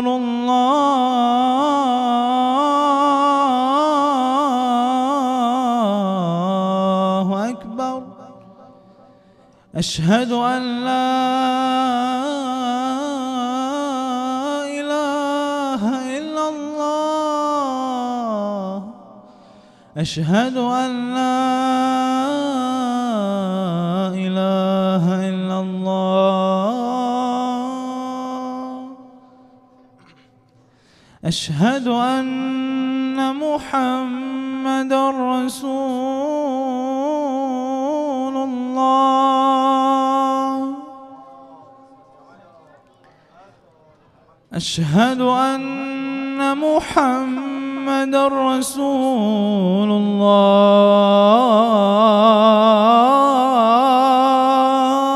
الله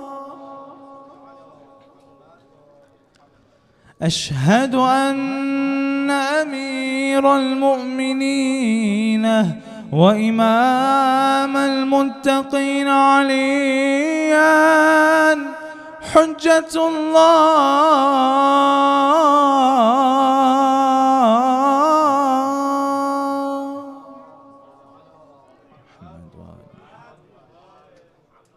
أشهد أن أمير المؤمنين وإمام المتقين عليا حجة الله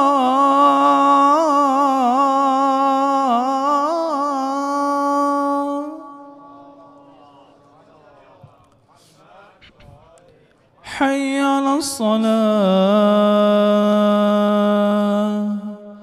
حي على الصلاة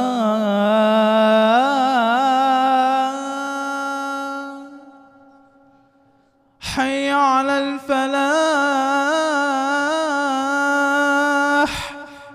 حي على الفلاح حي على خير العمل حي على خير العمل الله أكبر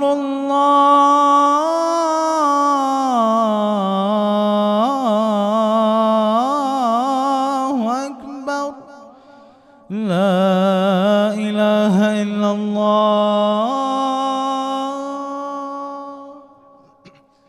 لا إله إلا الله وصلى الله على سيدنا محمد وعلى آله الطيبين الطاهرين وسلم تسليما كثيرا كثيرا. محمد وآل محمد.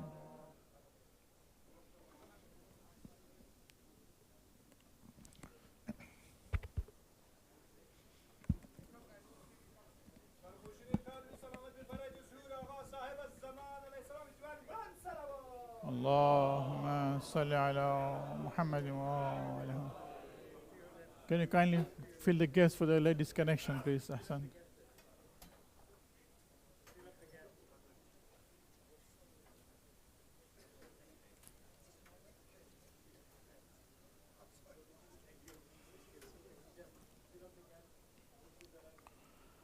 الله أكبر الله أكبر.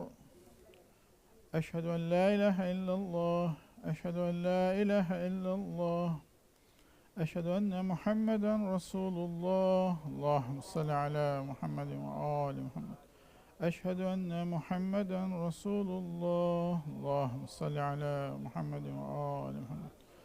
أشهد أن عليا ولي الله. اللهم صل على محمد وآل محمد.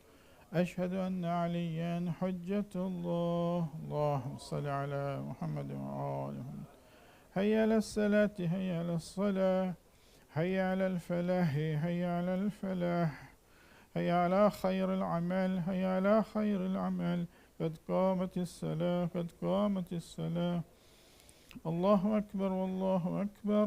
لا إله إلا الله. اللهم صل على محمد وآل محمد. بسم الله الرحمن الرحيم. يا محسن قد أتاك المسيء وقد أمرت المحسن أن يتجاوز عن المسيء. أنت المحسن وأنا المسيء بحق محمد وآل محمد. صل على محمد وآل محمد وتجاوز عنك به ما تعلم مني. الله أكبر. بسم الله الرحمن الرحيم.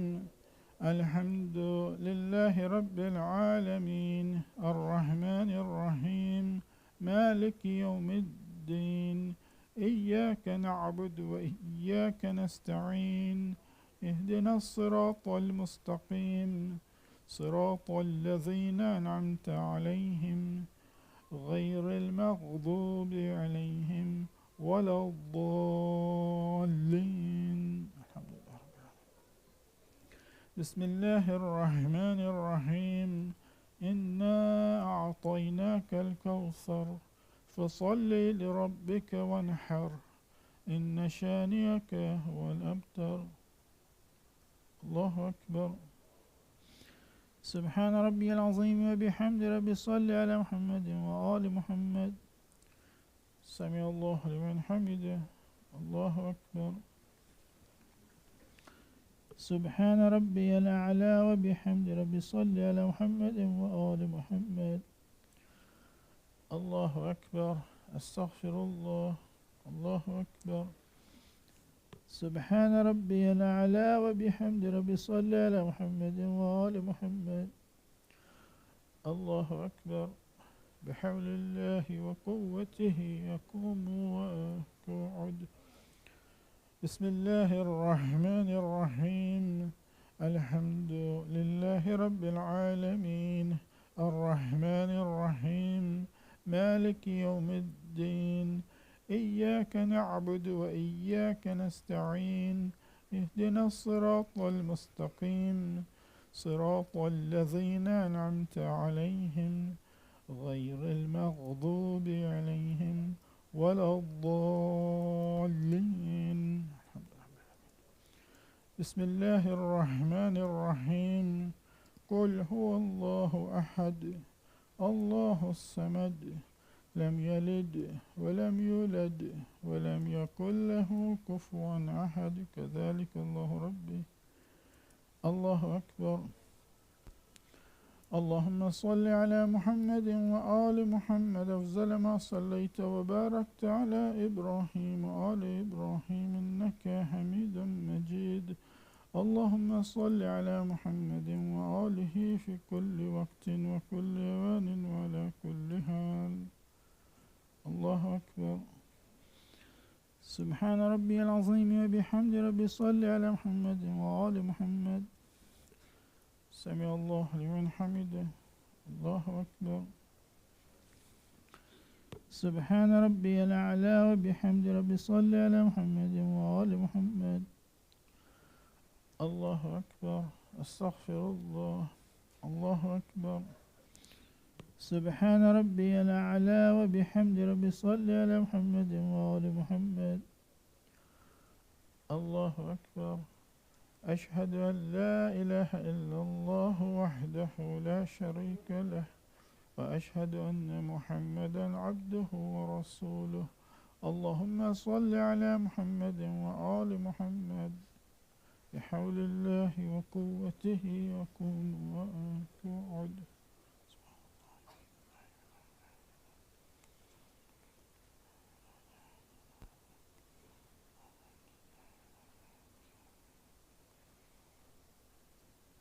الله أكبر.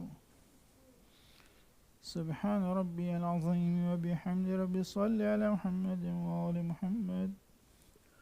سمع الله لمن حمده. الله أكبر. سبحان ربي الأعلى وبحمد ربي صل على محمد وآل محمد. الله أكبر. أستغفر الله. الله أكبر. سبحان ربي الأعلى وبحمد ربي صل على محمد وآل محمد. يا لطيف ارحم عبدك الضعيف. الله أكبر. أشهد أن لا إله إلا الله وحده لا شريك له وأشهد أن محمدا عبده ورسوله. اللهم صل على محمد وآل محمد. السلام عليك أيها النبي ورحمة الله وبركاته. السلام علينا وعلى عباد الله الصالحين. السلام عليكم ورحمة الله وبركاته. الله أكبر. الله أكبر. الله أكبر. لا إله إلا الله. اللهم صل على محمد وآل محمد. اللهم صل على محمد وآل محمد. اللهم صل على محمد وآل محمد وعجل فرجه.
بسم الله الرحمن الرحيم.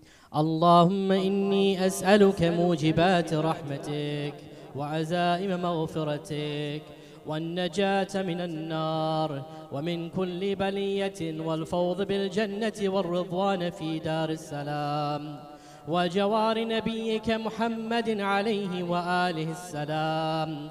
اللهم ما بنا من نعمة فمنك، لا إله إلا أنت، أستغفرك وأتوب إليك. اللهم صل على محمد وآل محمد وعجل. الله أكبر الله أكبر. أشهد أن لا إله إلا الله، أشهد أن لا إله إلا الله، أشهد أن محمدا رسول الله. اللهم صل على محمد وآل محمد. أشهد أن محمدا رسول الله. اللهم صل على محمد وآل محمد. أشهد أن عليا ولي الله. اللهم صل على محمد وآل محمد. أشهد أن عليا حجة الله. اللهم صل على محمد وآل محمد.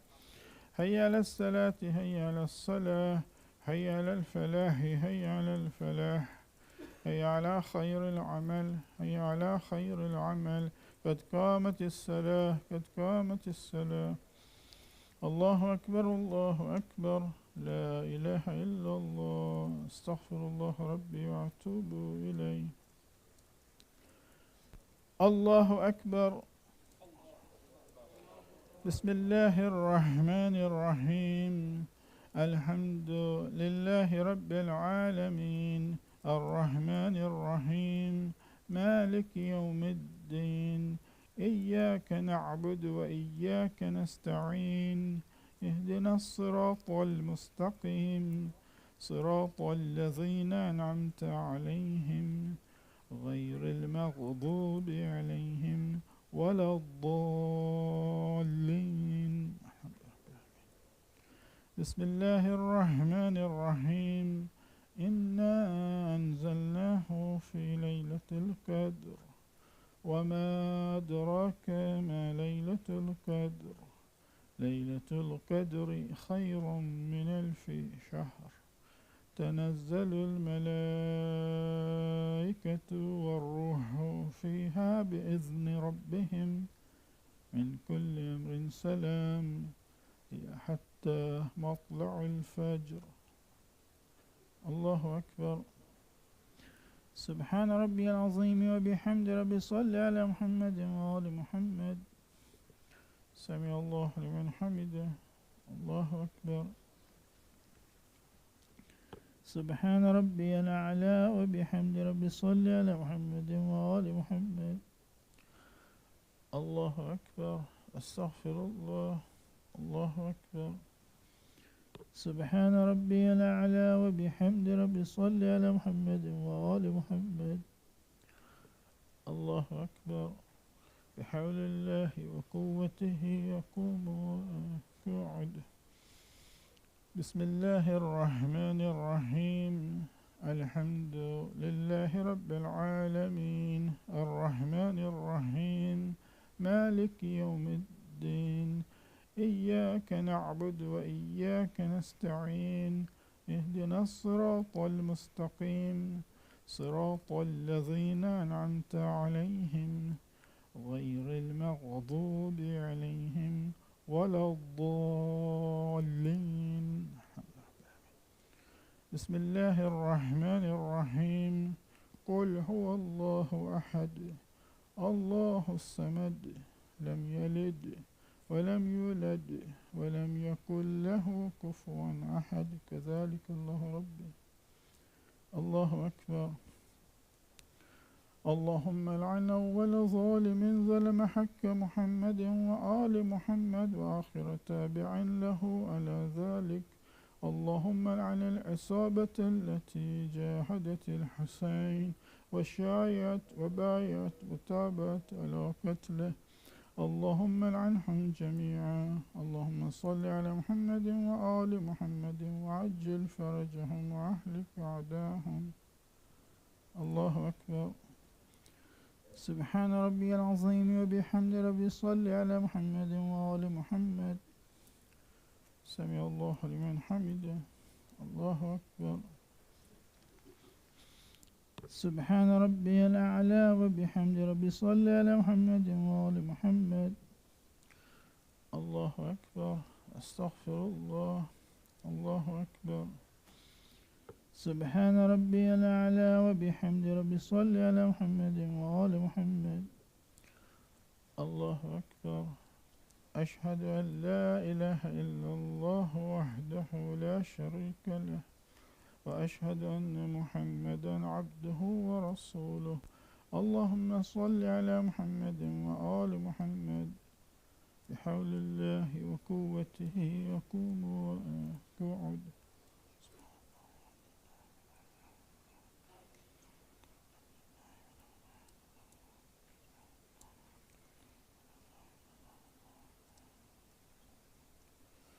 الله أكبر. سبحان ربي العظيم وبحمد ربي صل على محمد وآل محمد. سمع الله لمن حمده. الله أكبر.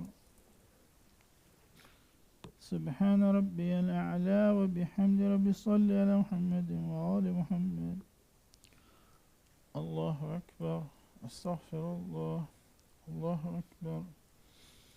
سبحان ربي الأعلى وبحمد ربي صل على محمد وآل محمد. الله أكبر. بحول الله وقوته يقوم ويقعد.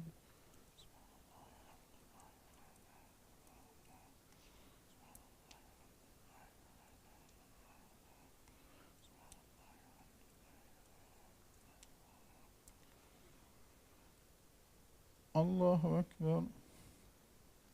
سبحان ربي العظيم وبحمد ربي صل على محمد وآل محمد. سمع الله لمن حمده. الله أكبر.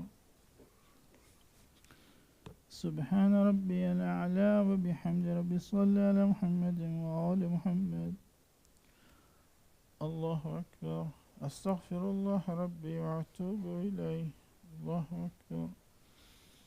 سبحان ربي الأعلى وبحمد ربي صل على محمد وآل محمد يا خير الغافرين. الله أكبر. أشهد أن لا إله إلا الله وحده لا شريك له وأشهد أن محمدا عبده ورسوله. اللهم صل على محمد وآل محمد. السلام عليك أيها النبي ورحمة الله وبركاته. السلام علينا وعلى عباد الله الصالحين. السلام عليكم ورحمة الله وبركاته. الله أكبر. الله أكبر. الله أكبر. لا إله إلا الله. اللهم صل على محمد وآل محمد. اللهم صل على محمد وآل محمد. اللهم صل على محمد وآل محمد وعجل فرجه.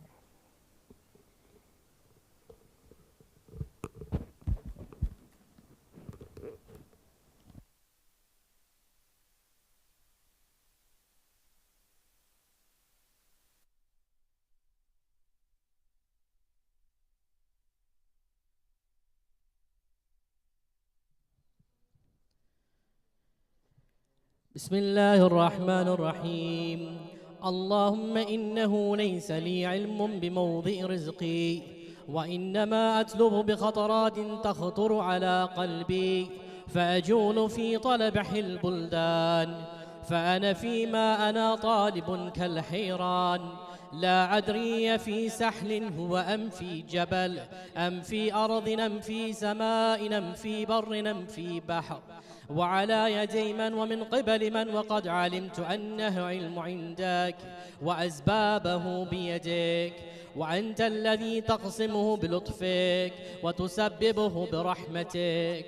اللهم فصل على محمد وآله، واجعل يا رب رزقك لي واسعا ومتلبه سحلا ومأخذه قريبا، ولا تعنني بطلب ما لم تقدرني فيه رزقا، فإنك غني عن عذابي وأنا فقير إلى رحمتك. فصل على محمد وآله، وجد على عبدك بفضلك، إنك ذو فضل عظيم.